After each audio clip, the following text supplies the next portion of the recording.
আম্মু জেলে যাওয়ার পর থেকে ওর ফ্যামিলি ঠান্ডা, যে আত্মহত্যা করা যদি মানে আল্লাহ পাপ না দিত তাহলে আমি সাথে সাথে ওইখানে সুইসাইড করতাম। কিন্তু আমার কারণে আমার মা যে মানে শাস্তি পাইছে ওইটার জন্য তো আমি। প্রিয় শ্রোতা, আজকে আমাদের সঙ্গে ঠিক একজন না, আজকে আমাদের সঙ্গে দুজন অতিথি রয়েছেন এবং তারা সম্পর্কে কি হন সেটা আমরা আসলে গল্পের প্রেক্ষাপটে আমরা জানবো। আমরা প্রথমে একটু আপনার কাছ থেকে আপনার নামটা একটু জানতে চাই। আমার নাম তৃপ্তি। তৃপ্তি, তৃপ্তি আপনি হ্যালো 8920 শোনেন? হ্যাঁ। কবে থেকে শোনেন? বর্ষার কাহিনী যখন প্রচার করা হয় তারপর থেকে। ওকে, বর্ষার কাহিনী যখন প্রচারিত হয় তারপর থেকে আমাদের তৃপ্তি হ্যালো 8920 শুনে থাকেন। আমাদের হ্যালো 8920 তে বেসিক কিছু নিয়ম আছে, আপনি নিশ্চয়ই জানেন, যে আপনার সম্পর্কে আমাদের কিছু আইডিয়া দেয়া, যেমন আপনার বয়স এবং আপনি কোথায় থাকেন একটু যদি বলতেন। আমার বয়স 19, আমি ময়মনসিংহ থাকি। ময়মনসিংহ থাকেন এবং ওখান থেকে কি আজকে এখানে এসেছেন হ্যালো 8920 তে? তৃপ্তি ময়মনসিংহ থেকে এখানে এসছে তার জীবনের গল্প বলার জন্য এবং তৃপ্তির বয়স হচ্ছে 19 বছর। আচ্ছা, এবার আপনার কাছে যাই, আপনি একটু আপনার নামটা বলবেন? আমার নাম সৌরভ। সৌরভ, সৌরভ আপনার কাছে একই প্রশ্ন করবো, সেটা হচ্ছে আপনার বয়স এবং আপনি কোথা থেকে এসেছেন? 24। আর এট দ্য সেম আপনি ময়মনসিংহ থেকে এসেছেন। ওকে, সৌরভ এবং তৃপ্তি আছে আজকে জীবনের গল্প বলার জন্য। সৌরভ এসছে হচ্ছে ময়মনসিংহ থেকে এবং তৃতীয় ময়মনসিংহ থেকে এসছে। একজনের বয়স হচ্ছে 24 এবং আরেকজনের বয়স হচ্ছে 19। ওকে, প্রিয় শ্রোতা, প্রথমেই বলে নেই এখানে গল্পের মেইন ক্যারেক্টার হিসেবে থাকছে দুজনই, কিন্তু জীবনের গল্প বলার ক্ষেত্রে আমরা সৌরভকে প্রায়োরিটি দিব এবং সৌরভের প্রেক্ষাপটে আমরা তৃপ্তিকে তুলে নিয়ে আসার চেষ্টা করবো এখানে, কারণ জীবনের গল্পটা আসলে ওইভাবেই বিন্যস্ত। সৌরভ, আমরা শুরু করতে চাই, কোথা থেকে শুরু করবেন? আমি আমার ছোটবেলা থেকে শুরু করতে চাই। জি প্লিজ। গ্রামের একজন মধ্যবিত্ত ফ্যামিলির সন্তান আমি। আমার বাবা ছিলেন একজন হাই স্কুলের হেডমাস্টার। ওকে, কয় ভাই বোন ছিলেন আপনারা? আমি একাই, আর আমার একজন বড় বোন আছেন। এক ভাই এক বোন? হ্যাঁ। বাহ, বিউটিফুল ফ্যামিলি। ওকে, আরেকটা জিনিস আমার সবচাইতে ভালো লাগতো, আমার মা বাবা দুজনেই শিক্ষিত। তো আমি এটা গর্ব করে বলতে পারতাম যে আমি শিক্ষিত মা বাবার সন্তান। চমৎকার। আপনারা যে সময় এক ছেলে এবং এক মেয়ের গল্প বলছেন, সে সময় গভর্নমেন্ট থেকে পলিসি ছিল যে ছেলে হোক মেয়ে হোক দুটি সন্তানই যথেষ্ট, কিন্তু এখন কিন্তু একটু পরিবর্তন হয়ে গিয়েছে। যাই হোক, মা কি করতেন? আমার মা একটা কিন্ডারগার্টেনে মাস্টারি করতেন। দুজনই শিক্ষক বলা যেতে পারে? হ্যাঁ। ওকে, আমি আমার মার স্কুলেই পড়তাম। সেই ক্ষেত্রে কিছু কিছু প্রবলেমে পড়তে হতো আমাকে। যেমন দেখা গেল বাড়ির কাজ একদিন করিনি, খুব দুষ্টামি করলাম, খেলাধুলা করলাম, আম্মুর ক্লাসেরই। তো ক্লাসে জিজ্ঞেস করলো যে তুমি বাড়ির হোমওয়ার্ক করনি কেন? তখন আমি বললাম ম্যাডাম, তো আমার তো মানে একটু সমস্যা হচ্ছিল, এর জন্য আমি বাড়ি থেকে এটা করে আনতে পারিনি। সমস্যাটা কি? মাথা ব্যথা করছিল, এর জন্য। মাথা ব্যথা করছিল, তাহলে বাহিরে গিয়ে খেলছো কে? এই বলে পিটনা। এটা তো কোনো মাপ নেই। মার কাছে লুকোনোর কিছু থাকতো না। আচ্ছা, তৃপ্তির কাছে আমরা একটু আসি। তৃপ্তি, ওর ছোটবেলার ব্যাপারটা আমরা একটু জানলাম এবং আপনার ছোটবেলাটা একটু জানতে চাই। ও যেমনটা বলছিল যে আপনার ফ্যামিলি সম্পর্কে যদি আমাদেরকে একটু বলতেন। আমার বাবা বিজনেস করে আর আমার মা গৃহিণী। বাবা বিজনেস করে, মা গৃহিণী। কয় ভাই বোন আপনার? আমরা 3 বোন, ভাই নেই। আপনি কি সবার ছোট? আমি সবার বড়। সবার বড় আপনি? ওকে, শাসন আদর কেমন ছিল? আসলে আমার বাবা মা দুজনে আমায় প্রচন্ড আদর করতেন। আমি যত অন্যায় করতাম কখনো বকা দিতেন না আমায়। বাবা তো বকা দিতেনই না, আর মা যদি কিছু বলতেন তাহলে বাবা আরো বলতেন যে কেন বকা দিলা। আপনারা দুজনই ময়মনসিংহ থেকে এসেছেন এবং ময়মনসিংহে বড় হয়েছেন। আপনারা কি ময়মনসিংহের আঞ্চলিক ভাষা পারেন? হ্যাঁ, পারি। কিছুটা একটু শোনাবেন ওদেরকে? অ্যাকচুয়ালি ঢাকা থাকি তো অনেকদিন, আঞ্চলিক ভাষাটা খুব একটা ইউজ করা হয় না। তারপরেও মানে যখন বাড়িতে যাই তখন তো সবার সাথে বলা হয়।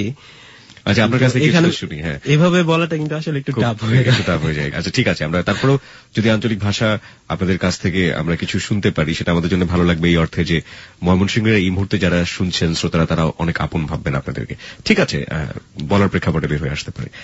তো মা এটা বলতো যে খেলতে গিয়েছে কে? তারপর তো মায়ের বেশিরভাগ ক্ষেত্রে দেখা যেত মা যখন পড়তে বসতো আমাদের নিয়ে, দেখা গেল একটা রুলস ছিল যে আগে পড়া শেষ করবে তার জন্য রাতের খাবার, যে শেষ করতে পারবে না তার জন্য রাতের খাবার নেই। তো দেখা গেল আমার আপু পড়াশোনায় ভালো ছিল বেশি, মানে দুষ্টামিটা করতো না এত।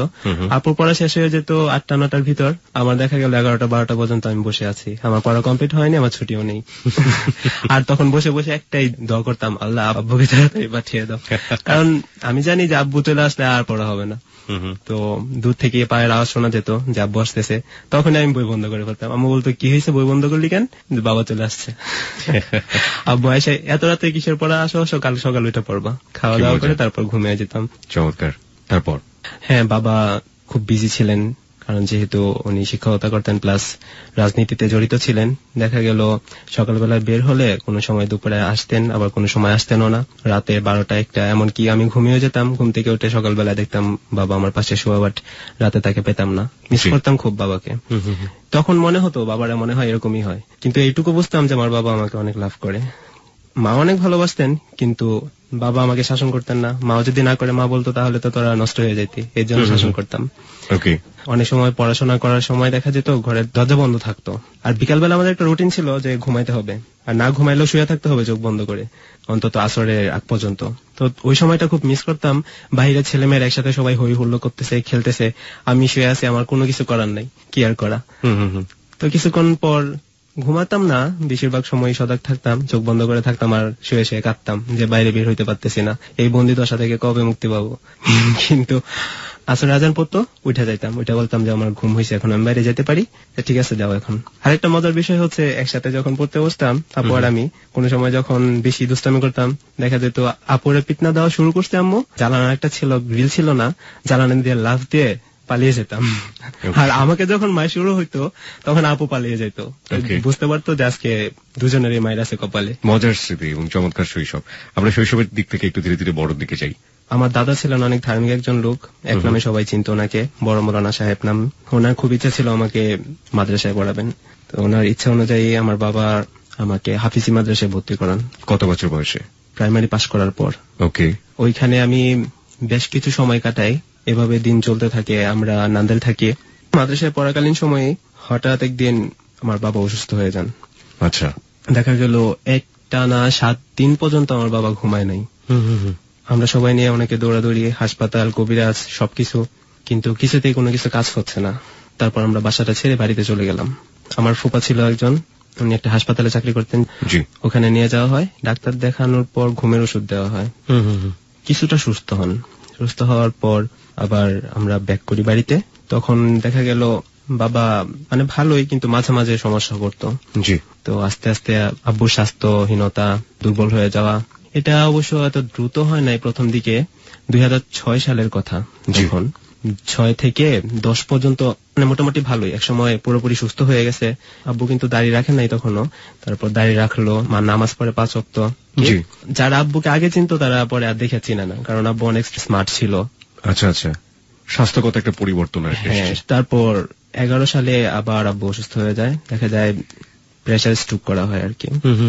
ঢাকা নিয়ে আসে, ডাক্তার আম্মুকে বলে যে এরকম যার নার্ভ শুকিয়ে গেছে মাথার, তো এরকম যাদের প্রবলেম হয় ওরা সাধারণত 1.5 থেকে 2 বছর বাঁচে। ওকে। এটা শুনে তো আম্মু অনেক ভাঙে পড়ে। আব্বুরে কিছু জানতে দেয় না, কিন্তু আব্বু হয়তো বুঝতে পারে যে ডাক্তার তো আমাকে কোনো ওষুধ দেয় নাই। আব্বু বারবার বলতেছিল আমাকে ওষুধ দেয় নাই কেন, তার মানে কি। তারপর বাড়িতে এসে বললো, সবাই মানে অনেক কান্নাকাটি করি আমরা, কিন্তু আব্বু যেন সেটা বুঝতে না পারে। সেভাবে আমি বাথরুমের ভিতর ঢুকে আমি প্রচন্ড কাঁদি। ওই দিন আমার কেন জানি মনে হচ্ছিল যে আমি খুব তাড়াতাড়ি আমার উপর যে ছায়াটা আছে সেই ছায়াটা হয়তো আমি হারিয়ে ফেলবো, এরকম কোনো কিছু। আমার বাবার কাছে আমি যাই, গিয়ে হাসি মুখে জিজ্ঞেস করি, বাবা কেমন আছো তুমি? বাবা আমার দিকে তাকিয়ে হাসে, কিন্তু সেই হাসির মধ্যে যে একটা কষ্ট লুকিয়েছিল সেটা আমি অনুভব করি। যাই হোক, আমাদের একটা নতুন ঘর করা হয়, তো খুব দ্রুত মানে ঘরটা আমরা চাচ্ছিলাম যেন কমপ্লিট হয়ে যায়, কারণ জানি আমার আব্বু খুব বেশি অসুস্থ, কখন কি হয় আল্লাহ জানে। তো আব্বুর কাছ থেকে যখন আমি বিদায় নিয়ে ঢাকা আসতাম, মানে আসার সময় খুব ভালো করে আমার মুখটায় হাত বুলায় দিত, আর আমি চলে আসলে পরে নাকি আম্মুরে বলতো যে আমি যদি মারা যাই সৌরভ মনে হয় আমার দেখতে পারবো না, আর অনেক কাঁদতো সারাদিনে। তারপর আম্মু আমার ফোনে বলতো যে তোর আব্বু সারাদিন আজকে ছোট মানুষদের মতো কাঁদছে। তারপর ধীরে ধীরে আব্বুর কথা বলা বন্ধ হয়ে যায়, আব্বু বেশি একটা কথা বলতে পারতো না। আস্তে আস্তে সেই কথাটা মানে আমরা বুঝতে পারতাম না, এমন একটা অবস্থায় চলে গেল। আর শুকায় যেতে থাকলো, খাওয়া দাওয়ার প্রবলেম, কিছু খাইতে পারে না, লিকুইড জাতীয় খাবার মানে খাইতে হইতো সব সময়। তারপর লাস্টবার যখন ওই ঘরটা কমপ্লিট হয়, আব্বুর আমি নিজে কুলে করে নিয়ে ওই ঘরে শোয়াই। শেষের দিকে কি উনি চলাফেরা করতে পারতেন না? না, তখন তিনি চলাফেরা করতে পারতেন না। আর আমার বাড়িতে তো মানুষ কম, একমাত্র আমার আম্মু আর আপু। আমার যে চাচা আছেন ছোট, উনি আলাদা বাড়ি করে ওই জায়গাতে সেটেল হয়ে গেছেন, তো আমাদের এখানে একাই আমরা শুধু। তো এর জন্য প্রায় সময় আমার বাড়িতে থাকতে হইতো, আব্বু অসুস্থ যেহেতু। তো ওই জায়গায় নেওয়ার পর আমার বললাম যে আব্বু আমার তো সামনে এক্সাম, তো আমার চলে যেতে হবে। পরে বলতেছে চলে যাবা, মানে অঙ্গভঙ্গিতে এইটুকু বোঝাইতেছে আরেকটা দিন থাকো। পরে আমি বললাম যে থাকলেই তো সমস্যা, দিন তো কাছে গেছে পরীক্ষার, এখন যাইতেই হয়। তখন কি আপনি মাদ্রাসায় পড়ছেন? যখন আব্বু অসুস্থ হয়ে যায় তখন আমি মাদ্রাসা থেকে বের হয়ে আসি, তখন আর মাদ্রাসায় যাই না। তারপর আবার 9 রেজিস্ট্রেশন করানো হয়, এসএসসি পাস করলাম। পাস করার পর 2010 সালে আমি ঢাকায় ভর্তি হই। 2010 সালে আপনি ঢাকায় ভর্তি হয়ে গিয়েছেন। কিসে ভর্তি হয়েছেন? টেক্সটাইল ইঞ্জিনিয়ারিং এ। টেক্সটাইল ইঞ্জিনিয়ারিং এ যখন ভর্তি হয়েছেন সেই সময়ের গল্প আপনি বলছেন, বাবার সাথে এই ব্যাপারটা। মাঝখানে একটা লম্বা সময় আমরা পার করে ফেলেছি প্রিয় শ্রোতা, এবং সৌরভ যখন টেক্সটাইল ইঞ্জিনিয়ারিং এ পড়ছে সেই সময়ে পরিবারের একমাত্র উপার্জনক্ষম এবং বলা যেতে পারে সৌরভের জীবনে অত্যন্ত প্রভাব বিস্তারকারী যে ব্যক্তিত্ব তার বাবা, সে বাবা ধীরে ধীরে মৃত্যুর দিকে ঢলে পড়ছে। ওকে সৌরভ, তারপর বাবা বলছিল যে একদিন থেকে যাও, কিন্তু আমি ওই দিন মানে বাবার কথা শুনিনি, না শুনে আমি ঢাকায় চলে আসি। জি। ও এর ভিতর আরেকটা কথা হচ্ছে, আমার বাবা যেহেতু প্রতিষ্ঠাতা হেডমাস্টার ছিলেন, সবাই বলছিল যে ঠিক আছে উনি যতদিন বেঁচে থাকবেন ততদিন ওই পোস্টটা ওনার জন্যই থাকবে। জি। আর তার ভিতর আমার আপুর প্রাইমারিতে চাকরি হয়। আপনার আপু? বড় আপু? বড় আপুর। তখন আপু অনার্স কমপ্লিট প্রায় হয়ে যায় আর কি। আর আব্বুর এই অসুস্থতার জন্য অনেকগুলো টাকা ব্যয় হয়। ভাবলাম যে আচ্ছা আমাদের যতটুকু ক্ষমতা আছে সাধ্য মতো আমরা চেষ্টা করছি আমাদের বাবাও তারপরও বেঁচে থাক। কিন্তু ওইখানে ওইবার চলে আসলাম। চলে আসার পর তখন হয়তো আমি জানতাম না, অথবা যদি একবার বুঝতে পারতাম যে এই দেখাই আমার শেষ দেখা, তাহলে তো আর আমি আসতাম না। আমি আসছি ঢাকায়। আসার পর 10-12 দিন থাকার পর আবার আমি বাড়িতে যাব। সকালবেলা আম্মুকে ফোন দিয়ে বলছে আম্মু আজকে আমি বাড়িতে আসবো। আম্মু আব্বুকে বলছে যে সৌরভ আসতেছে আজকে। আব্বু অনেক খুশি। আসবে? হ্যাঁ আসবে। আমি রওনা দিলাম। রওনা দেওয়ার পর আমি ময়মনসিংহ গিয়ে নামলাম এখান থেকে, ঢাকা থেকে। নামার পর আমি বাড়িতে ফোন দিতেছি, আমার ফোন কেউ রিসিভ করতেছে না। তো হঠাৎ আব্বু ফোনটা রিসিভ করলো। রিসিভ করে কি জানি বললো আমি সঠিক বুঝতে পারলাম না। তবে বুঝতে পারলাম অনেকজন মানুষ একসাথে কথা বললে থাকলে যেরকম একটা শোরগোল শোনা যায় ওইরকম। আমি একটু মানে ভয় পেয়ে গেলাম, কি ব্যাপার এত মানুষের কণ্ঠ। তারপর আবার কল ব্যাক আসলো। আসার পর আমার এক কাকি ফোন দিয়ে বলতেছে যে সৌরভ তোমার আব্বু তো বেশি অসুস্থ, তোমার দেখতে যাইতেছে, তুমি তাড়াতাড়ি বাড়িতে চলে আসো। ওকে। মানে ফোনটা রাখলাম। রাখার পর আমার মানে কেন জানি মনে হইতেছিল যে আমার বাবা মনে হয় আর বাইচা নেই। তারপর আমি বাড়িতে আসলাম। এসে দেখি হ্যাঁ অনেক মানুষ, বাবা নেই। এভাবেই আমার লাইফ থেকে আমার বাবার সমাপ্তি ঘটে, আমাদের সংসার থেকে। যাই হোক, আমরা আবার 3 বছর আগে ফিরে যাই। আপনার বাবা মারা গেলেন কবে? 2011-তে। 2011 সালে বাবা মারা গিয়েছেন, আপনি 3 বছর আগে ফিরে যেতে চাচ্ছেন। প্রিয় শ্রোতা, আমরা একটু টার্ন ব্যাক করছি, আমরা ফ্ল্যাশ ব্যাকে যাচ্ছি এবং বাবার এই মৃত্যুর সঙ্গে সঙ্গে আরেকটা অধ্যায় শুরু হচ্ছে। তবে সেটার জন্য একটু ফ্ল্যাশ ব্যাকে যাওয়া প্রয়োজন। ও ফিরতে যাচ্ছে 2008 সালে। কেন? কারণ এসএসসি পাশ করার পর আমি 1 বছর গ্যাপ দিই, ভর্তি হইনি কোথাও। তখন বন্ধু বান্ধব মিলে প্রচুর ঘোরাফেরা করতাম, আড্ডা দিতাম। দেখা যেত সকালবেলা ঘর থেকে বের হলাম, বিকালে ফিরতে হতো, নয়তো বা রাতে ফিরতাম এরকম। পহেলা বৈশাখ মেলা, সবাই তো অনেক খুশি, আমরা মেলা ডাকতাম নিজেরাই। তো মেলা কমিটি থেকে আমাদেরকে ডাকা হলো যে তোমরা সবসময় মেলায় থাকবা। তো আমি আমাদের কিছু বন্ধু বান্ধব আছে, সকাল থেকে রাত্র পর্যন্ত আমরা থাকতাম এখানে। দুপুরে খাওয়া দাওয়া শেষ করে আবার আসলাম। আসার পর বন্ধু ছিল সাথে একজন, আমাদের সম্পর্কে চাচুটাকে আর কি, সমবয়সী। তো একসাথে ঘুরতেছি, হয় না একটা মানে হাঁটার সময় হঠাৎ একজন মানে মেয়েকে ভালো লাগলো, অথবা সুন্দর একটা মেয়ে চলে যাচ্ছে সামনে দিয়ে, এক নজর দেখলাম বাস শেষ। এরকম একটা কিছু মনে হলো, হঠাৎ সামনে দিয়ে চলে গেল কোন একটা মেয়ে।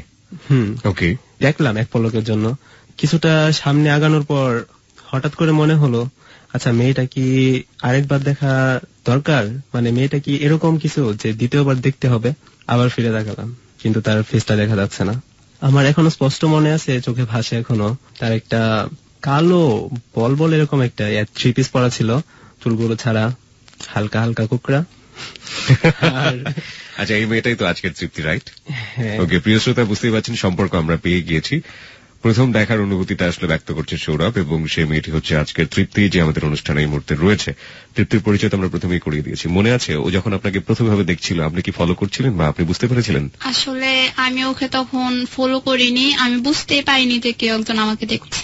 ওকে, কিন্তু সাধারণত হাঁটলে তো এরকম হয় যে সুন্দর মেয়েরা, ও যেটা বললো যে সুন্দর মেয়েরা যখন হাঁটে এরকম রাস্তা দিয়ে বা কিছু একটা, ভালো অভিজ্ঞতা খারাপ অভিজ্ঞতা দুটোই আছে। আশেপাশে ছেলেরা অনেক সময় বাজে টিকা টিপ্পনি করে, ইপটিস করে, আবার এরকম ওর মতো যারা ভবিষ্যতে কি হয়েছে না আমরা জানি না, তো এরকম অনেকে হয়তো বা একবার দেখে মন থেকে ফিল করে যে দেখলাম একবার, আরেকবার কি দেখা উচিত, এটা তো বুঝতে পারেন। এটা হয়। ওকে, যাই হোক, এটা হওয়ার পরে কি হয় সেটা আমরা জানবো আপনার কাছ থেকে। আবার সৌরভের কাছে ফিরছি। তারপর ওর তো ফেস দেখা যাচ্ছে না, আমি আমার ফ্রেন্ডকে বলছি আচ্ছা মেয়েটা কে, ও বলতেছে পিছন থেকে তো বোঝা যাচ্ছে না, আচ্ছা ঠিক আছে চল সামনে গিয়া দেখি। 2008 সালে কোন ক্লাসে পড়ছিল এই সময়?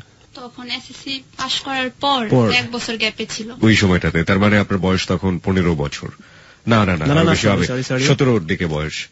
হ্যাঁ, তাই তো হওয়ার কথা, কারণ এসএসসি পাস যদি 16তে হয়। আমার তো গ্যাপ ছিল, আরো গ্যাপ ছিল মাঝখানে। ওই যে মাদ্রাসায় যখন পড়তাম তখন গ্যাপ হয়ে গেছে, আরো গ্যাপ ছিল, ধরে নিলাম 18 থেকে 19, তারও বেশি ধরবো? ওকে, আমরা একটু শুধু বয়সটা বোঝানোর জন্যই বললাম। হ্যাঁ, তারপর আমিও আর ওইদিকে আর যাইনি না, যে আমি আমাদের সোজা হাঁটলাম, হাঁটার পর কিছুক্ষণ ঘোরাফেরার পর আবার এই মেয়েটা চোখের সামনে পড়লো। মানে দূর থেকে তাকিয়ে দেখলাম সাথে আরেকটা মেয়ে একটা বল নিয়ে একজন আরেকজনের সাথে খেলা করতেছে। আমার দূর থেকে যে মেয়েদেরকে সুন্দরী মনে হয়, কাছে গেলে আবার অনেক সময় মনে হয় না, এরকম একটা মানে ফিল আমার ভিতর সবসময় থাকে। ওকে, তো কাছ থেকে দেখার পর কাউকে সুন্দরী বলাটা খুব কমই হয়েছে আমার লাইফে। আমি ওই ছেলেটাকে বললাম ঠিক আছে চল ওই দিক থেকে একটু ঘুরে আসি। আমি ওর সামনে দিয়ে গেলাম, ওকে ভালো করে দেখলাম, কেন জানি মনে হলো এই প্রথম কোন মেয়েকে কাছ থেকে দেখার পরও মানে মনে হচ্ছে যে সে পারফেক্ট সুন্দরী। ওকে, যাওয়ার পর জিজ্ঞেস করলাম যে আচ্ছা মেয়েটাকে চিনো তুমি এখন? ওরা বলতেছে হ্যাঁ চিনি। সে কোথাকার? ওরা বলতেছে আমাদের নতুন বাজারের মেয়েটা। নতুন বাজারের মেয়েটা? অথচ আমি জানি না, চিনি না, কোথায় ছিল এতদিন, মানে দেখিনি তো আর কখনো। ওরা বলতেছে না আমাদের পরিচিত আছে, আচ্ছা পরে আমি তোমাকে সবকিছু খুলে বলবো। তারপর এখান থেকে চলে আসা, এই যে দেখা, এরপর আর দেখা হয় না, অনেকদিন চলে গেল, মনে মনে খুঁজি মেয়েটা কোথায়, কিন্তু দেখা হয় না।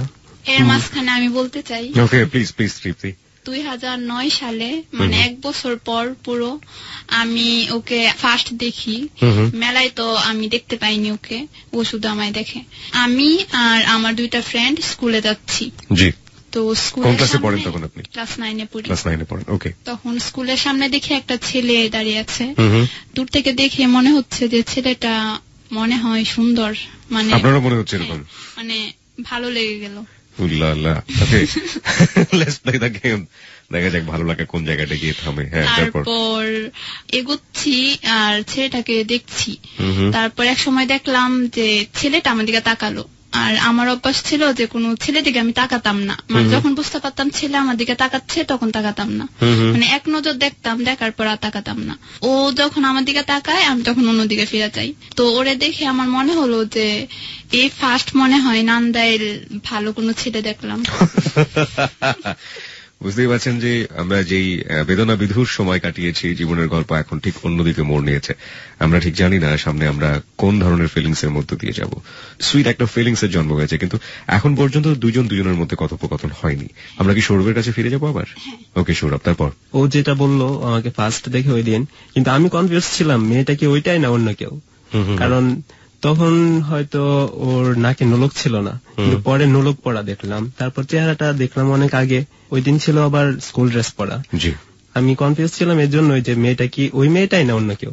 আমি একবার দেখার পর দ্বিতীয়বার তাকালাম, তারপর আর তাকাই নাই। ভাবলাম আচ্ছা যেই হোক চলেই তো যাবে, তাকায় থেকে লাভ কি, তার চেয়ে বরং অন্যদিকে খোঁজ করে দেখি বাসার দিক থেকে তাকে চেনা যায় কিনা। তো একদিন বিকালে আমি ওদের এলাকায় যাচ্ছি, এমনিতেই দেখি ওই মেয়েটা আর সাথে আরেকটা মেয়ে একসাথে। ওরা সম্ভবত শপিং করে যাচ্ছে, হাতে শপিং ব্যাগ। আমি রিক্সায়, তো রিক্সাওয়ালাকে বললাম যে ভাই তুমি আস্তে আস্তে যাও, ওরা যেহেতু হাইটে হাইটে যেতেছে তুমি এতটা স্লো যাও যেন ওদের সাথে সাথে আমি যাইতে পারি। রিক্সাওয়ালা আবার আমাদের পরিচিত ছিল, বলতেছে ভাই তোমার কোন মেয়েটা লাগবে বলো। আমি বলছি কেন চিনো তুমি? পরে বলে হ্যাঁ চিনি। বলছি আচ্ছা যে লম্বা করে মেয়েটা চিকন, ওই মেয়েটাকে? পরে বলে ঠিক আছে ওই মেয়েটা যে জায়গা দিয়ে যাবে তোমার ওইগুলিতে নিয়ে দাঁড় করাবো, চলো আমরা আগেই চলে যাই। বাজারের ভিতর দিয়ে যদি হাঁটার মতো রিক্সা চালাই তাহলে পাবলিকে ধরে পিটাইতেও পারে। আমরা চলে গেলাম সামনে, যাওয়ার পর ওরা আসতেছে, আসার পর দেখলাম ভালো কইরা। কিন্তু এখানে আরেকটা মজার বিষয়, সেটা হচ্ছে ওর সাথে ছিল ওর ফুপি। আমি যখন ওদেরকে ফলো করতেছিলাম তখন ও বলতেছিল ওর ফুপিকে যে ফুপি মনে হয় ছেলেটা তোমাকে পছন্দ করে। আসলে ও তখন আমার দিকে আর চোখে তাকাতো আর ফুপির দিকে তাকায় থাকতো যাতে আমি বুঝতে না পারি। তো আমি ভাবছি হয়তো ফুপিকে পছন্দ করে। আমি ফুপিকে বলছি যে দেখো ছেলেটা না তোমাকে পছন্দ করে, কিন্তু মনে মনে খুব কষ্ট পাচ্ছি, কারণ যেহেতু ফার্স্ট টাইম দেখে আমার ভালো লাগছিল, এটা সেকেন্ড টাইম দেখা ওকে, ভাবতেছিলাম যে হয়তো ফুপিকে পছন্দ করে। তো আমি ফুপিকে বললাম যে ছেলেটা হয়তো তোমাকে পছন্দ করে। ফুপিরও খুব পছন্দ হলো ছেলেটাকে। জটিলতা শুরুর আগেই শুরু হয়ে গেছে। ওকে, তারপর রাতে ওর বিষয়ে অনেক কথা হলো ফুপির সাথে। তো ফুপি বলতেছে ঠিক আছে আমি কালকে তাহলে ওই ছেলের নাম্বারটা জোগাড় করবো। আমরা শপিং করতে যাওয়ার সময় যে দোকানে শপিং করা হয় ওই দোকানে আবার ও কথা বলে ওই লোকটার সাথে, মনে হয় পরিচয় ছিল। তো ওই লোকটার কাছ থেকে পুপি ওর নাম্বারটা আনে, আনার পর ওর সাথে কথা হয়। আর কি আচ্ছা, এখানে কি কথাটা শুনি। হ্যাঁ, ওই দিন তো মানে আমি চলে যাই ওদের সাথে কইরা। পরের দিন আবার বিকেল বেলায় আসি, আসার পর ওই যে যেখান থেকে শপিং করে গেল ওই লোকটা আমাকে ডাক দিছে। ডাক দিয়ে বলতেছে শোনো একটা সুখবর আছে। জিজ্ঞেস করলাম যে মানে সুখবরটা কি? পরে বলতেছে ওই যে মেয়েটা, ওই মেয়েটা তো তোমার নাম্বার নিয়ে গেছে আইসা। কে? তৃপ্তি। তখন আমি অবশ্য নাম জেনে ফেলছি, যে কোনো ভাবেই হোক। ওকে, হ্যাঁ। পরে বলতেছে না তৃপ্তি তো নেয় না, তৃপ্তির ফুপি নিয়ে গেছে। তৃপ্তির ফুপি নিয়ে গেছে মানে? পরে বলতেছে আরে বুঝো না, মনে হয় ও তো আসতে লজ্জা পায়, ওর ফুপি নিয়ে গেছে। হ্যাঁ, চল। বলছে আচ্ছা ঠিক আছে, যে নিয়ে থাকুক ফোন তো দিবে। তো ওই দিন বিকালে একটা আননোন নাম্বার থেকে ফোন আসলো। তো আমি তো প্রস্তুতি আগে থেকে আসতে পারে ফোন। আসার পর বললাম হ্যালো, কে? বলতেছে আচ্ছা আপনি কি সৌরভ? বলছি হ্যাঁ সৌরভ, আপনি কে? বলতেছে আপনি এখন কোথায় আছেন? বলছি আপনি কি চিনবেন আমি কোথায় আছি? বললে হ্যাঁ চিনবো। ও আমি কলেজ মাঠে। চিনছেন? হ্যাঁ চিনছি। সাথে কি আছে? ওইটাও কি চিনবেন? হ্যাঁ ওইটাও চিনবো। তাহলে বন্ধুদের নাম বললাম যে ওরা আছে আমাদের সাথে।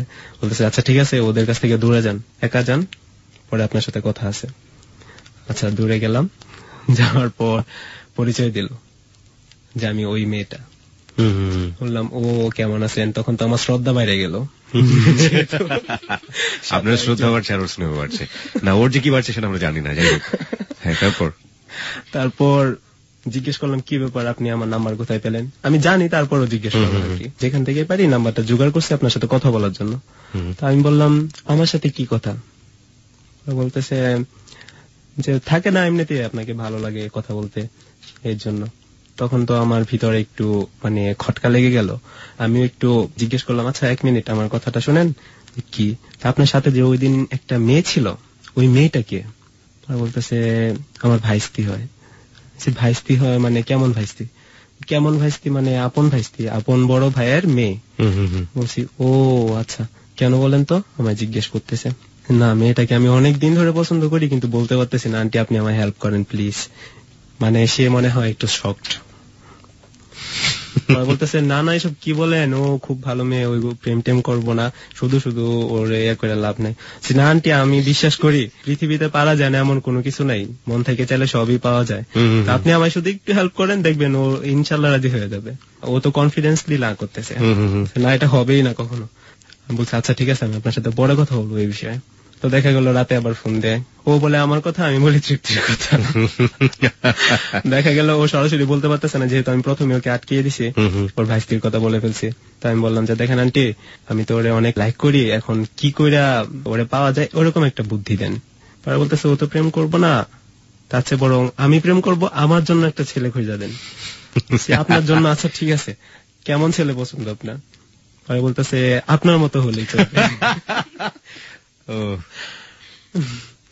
তখন আমি যতটুকু বুঝলাম না আন্টিকে দিয়ে কাজ হবে না, কারণ এখানে মানে আমি ভাবছিলাম হয়তো হেল্প করবে, কিন্তু যে সিচুয়েশনে পড়ে গেছি হেল্প তো কোনোদিন আশাই করা যায় না। কি করা, তো তার সাথে মিট করার চেষ্টা করলাম। তো সেও আমাকে একটা অ্যাড দিল, আচ্ছা ঠিক আছে আপনি যদি আমার একটা হেল্প করতে পারেন তাহলে আমি আপনাকে প্রেমটা করিয়ে দেবো। ওকে, কি হেল্প? পরে বলতেছে একটা ছেলের নাম বললো আমাদের ছোট বেজের। বলছে ওই ছেলেটাকে আমি লাভ করতাম।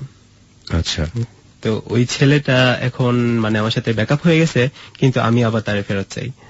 যদি আপনি সেটা আবার মিট করাই দিতে পারেন তাহলে আমি মানে তৃপ্তিটা আপনাকে করাই দেবো। ওকে, হ্যাঁ, তৃপ্তি বোধহয় কিছু বলতে যাচ্ছেন। মাঝখানে ওই দিন ওর সাথে কথা বলার পর আন্টি আমায় বলে যে ওই ছেলেটা তো তোকে পছন্দ করে, কিন্তু আমি বিশ্বাস করি না, ভাবলাম ফান করতেছে আমার সাথে। তারপর আমি বললাম না আমার বিশ্বাস হয় না, তুমি আমার সাথে ফান করতেছো। পরে বলে না ফান করতেছি না। তারপর আবার ওরে ফোন দিয়ে আমার ওটা শোনায়।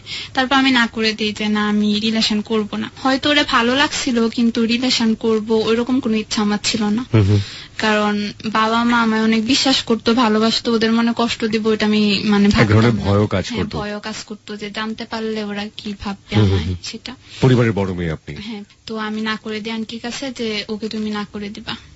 বলে আমায় কথা বলতে, আমি বলি না আমি কথা বলতে পারবো না, তুমি না করে দিও। তো তারপর হ্যাঁ সৌরভ, তারপর আমি মানে একটা কথা আছে না, প্রেমে পড়লে অনেকেই মানে মাঝে মাঝে বুকা, এমনকি বুকার চেয়েও বুকা হয়ে যায়। সবকিছু ভুলে আমার সেই ছোট ভাইরে ফোন দিলাম। ফোন দিয়ে বললাম তুমি আমার সাথে একটু দেখা করো। আসছে, আসার পর বললাম, যেহেতু সম্পর্কে আপনার ফুপি হয়, আপনি তাকে কি বলছেন? আন্টি বলছেন। ফুপির বয়স কত ছিল? আপনার সমবয়সী? না, 2 বছরের বড়। আপনার 2 বছরের বড় ছিল, এবং সে প্রেম করতো সৌরভের জুনিয়রের কোন একজনের সাথে। ওকে, কারণ আমাদের এখানে সবাই কনফিউজ হয়ে যেতে পারে যে আন্টি ফুপি তারা তো একটু অনেক বেশি সিনিয়র হন, কিন্তু উনি আসলে খুব বেশি সিনিয়র ছিলেন না, 2 বছরের বড় ছিলেন আমাদের তৃপ্তির চেয়ে, বুঝতেই পারছেন। হ্যাঁ, তারপর সৌরভ আরেকটা ইনফরমেশন দিয়ে রাখি, ছোট চাচু আছে ওর। ওর বয়সের ছোট চাচু আছে? হ্যাঁ, এরকম আছে, অনেকেই আছে। দেখা গেল যে মামাকে অনেকে কোলে নিয়ে ঘুরছে ভাতিজি, এরকম ঘটনাও ঘটে যায়, এরকম হয়ে যায়। হ্যাঁ, হতেই পারে। আচ্ছা, যাই হোক, হ্যাঁ বলেন। তারপর ডাক দেওয়ার পর বললাম যে দেখো আমার তো এরকম প্রবলেম, এখন তুমি যদি এটা ব্যাক করো তাহলে আমি ওর সাথে কন্ট্যাক্ট করার মতো একটা সুযোগ পাচ্ছি। কিন্তু বলতেছে ভাই এছাড়া আপনি যা করতে বলেন আমি তাই করতে রাজি, কিন্তু তবু আমি অনলে ঝাঁপ দিব না। ওকে, তারপর সে যেহেতু রাজি হয় নাই, তো ওদের বাসায় মনে হয় ওর কোন ফ্রেন্ড গেছিল। হ্যাঁ, এর আগে পুপি আমায় বলে যে তুই ওকে আই লাভ ইউ বল, তাহলে আমার রিলেশনটা আবার হবে, তুই আমার জন্য এইটুকু স্যাক্রিফাইস কর। কিন্তু আমি কিছুতেই বলতে রাজি না, চিট করব কেন, যেহেতু আমি তার সাথে কোনো রিলেশনে যাব না, তাহলে শুধু শুধু কেন এটা বলবো। আমি তখন আন্টিকে না করি, আন্টি আমায় খুব রিকোয়েস্ট করে, তবু আমি না করি যে আমি বলতে পারবো না। ঠিক আছে, তারপর সৌরভ? তারপর ফ্যামিলিতে হয়তো বিচার যায় ওর আন্টির নামে। তো একদিন বিকাল বেলা আমি বের হয়েছি ঘর থেকে, ওর আম্মুর নাম্বারটা আবার আমার এখানে সেভ করা ছিল। তো হঠাৎ এই নাম্বার থেকে ফোন আসার পর ভাবলাম কি হতে পারে, আচ্ছা রিসিভ করে দেখি। রিসিভ করার সাথে সাথেই কণ্ঠটা শুনে আমার কেমন জানি একটু হলো যে হয়তো ওই হইতে পারে। বলতেছে হ্যালো, আপনি কি সৌরভ? বলছি হ্যাঁ, আপনি? আমি তৃপ্তি। ও মানে কেমন আছো, মানে আমি একটু অপ্রস্তুত, এই ফার্স্ট কিন্তু ওর ভয়েসটা আমি শুনলাম। পরে বলতেছে কেমন আছি মানে জানেন না কেমন আছি, একটা কথা আছে না, আকাশে মেঘ নাই, বৃষ্টি নাই, কিছু নাই, কিন্তু ঝড় শুরু হয়ে গেছে। ব্যাপারটা কি, মানে প্রথমে ফোন করে কি আপনি না তুমি বলেছিল? আপনি। আর আসলে ব্যাপারটা কি হয়েছিল, ওই ফ্যামিলিতে বিচার দেওয়ার পর মানে ছেলেটা বলছিল যে আমি ওর সাথে রিলেশন করতে চাই না, কিন্তু আমায় জোর করতেছে। তারপর ফ্যামিলি সবাই শুনে আন্টিকে বকা দেয় অনেক, আন্টির আগে স্যাভলন খায়। Okay, I am really sorry. Savlon ব্যাপারটা কিন্তু মোটেও ফানি কোনো ব্যাপার না। Please don't try this at home. এটা আসলে বাইরে অনেক সময় কেটে গেলে অ্যান্টিসেপ্টিভ হিসেবে কাজ করে, সুতরাং এটা বাইরে ব্যবহার করবেন। পেটের জন্য অন্য জিনিস রয়েছে, ভেতরের জন্য প্লিজ এটা ব্যবহার করবেন না।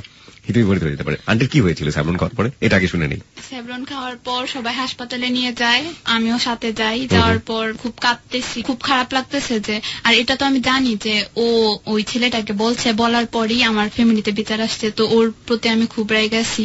তারপর আম্মুর নাম্বার থেকে আমি ফোন দিয়ে বলি যে আপনার জন্য আমার আন্টি বিষ খাইছে, আর আপনার সাথে আমি রিলেশন করব, কি করে ভাবলেন?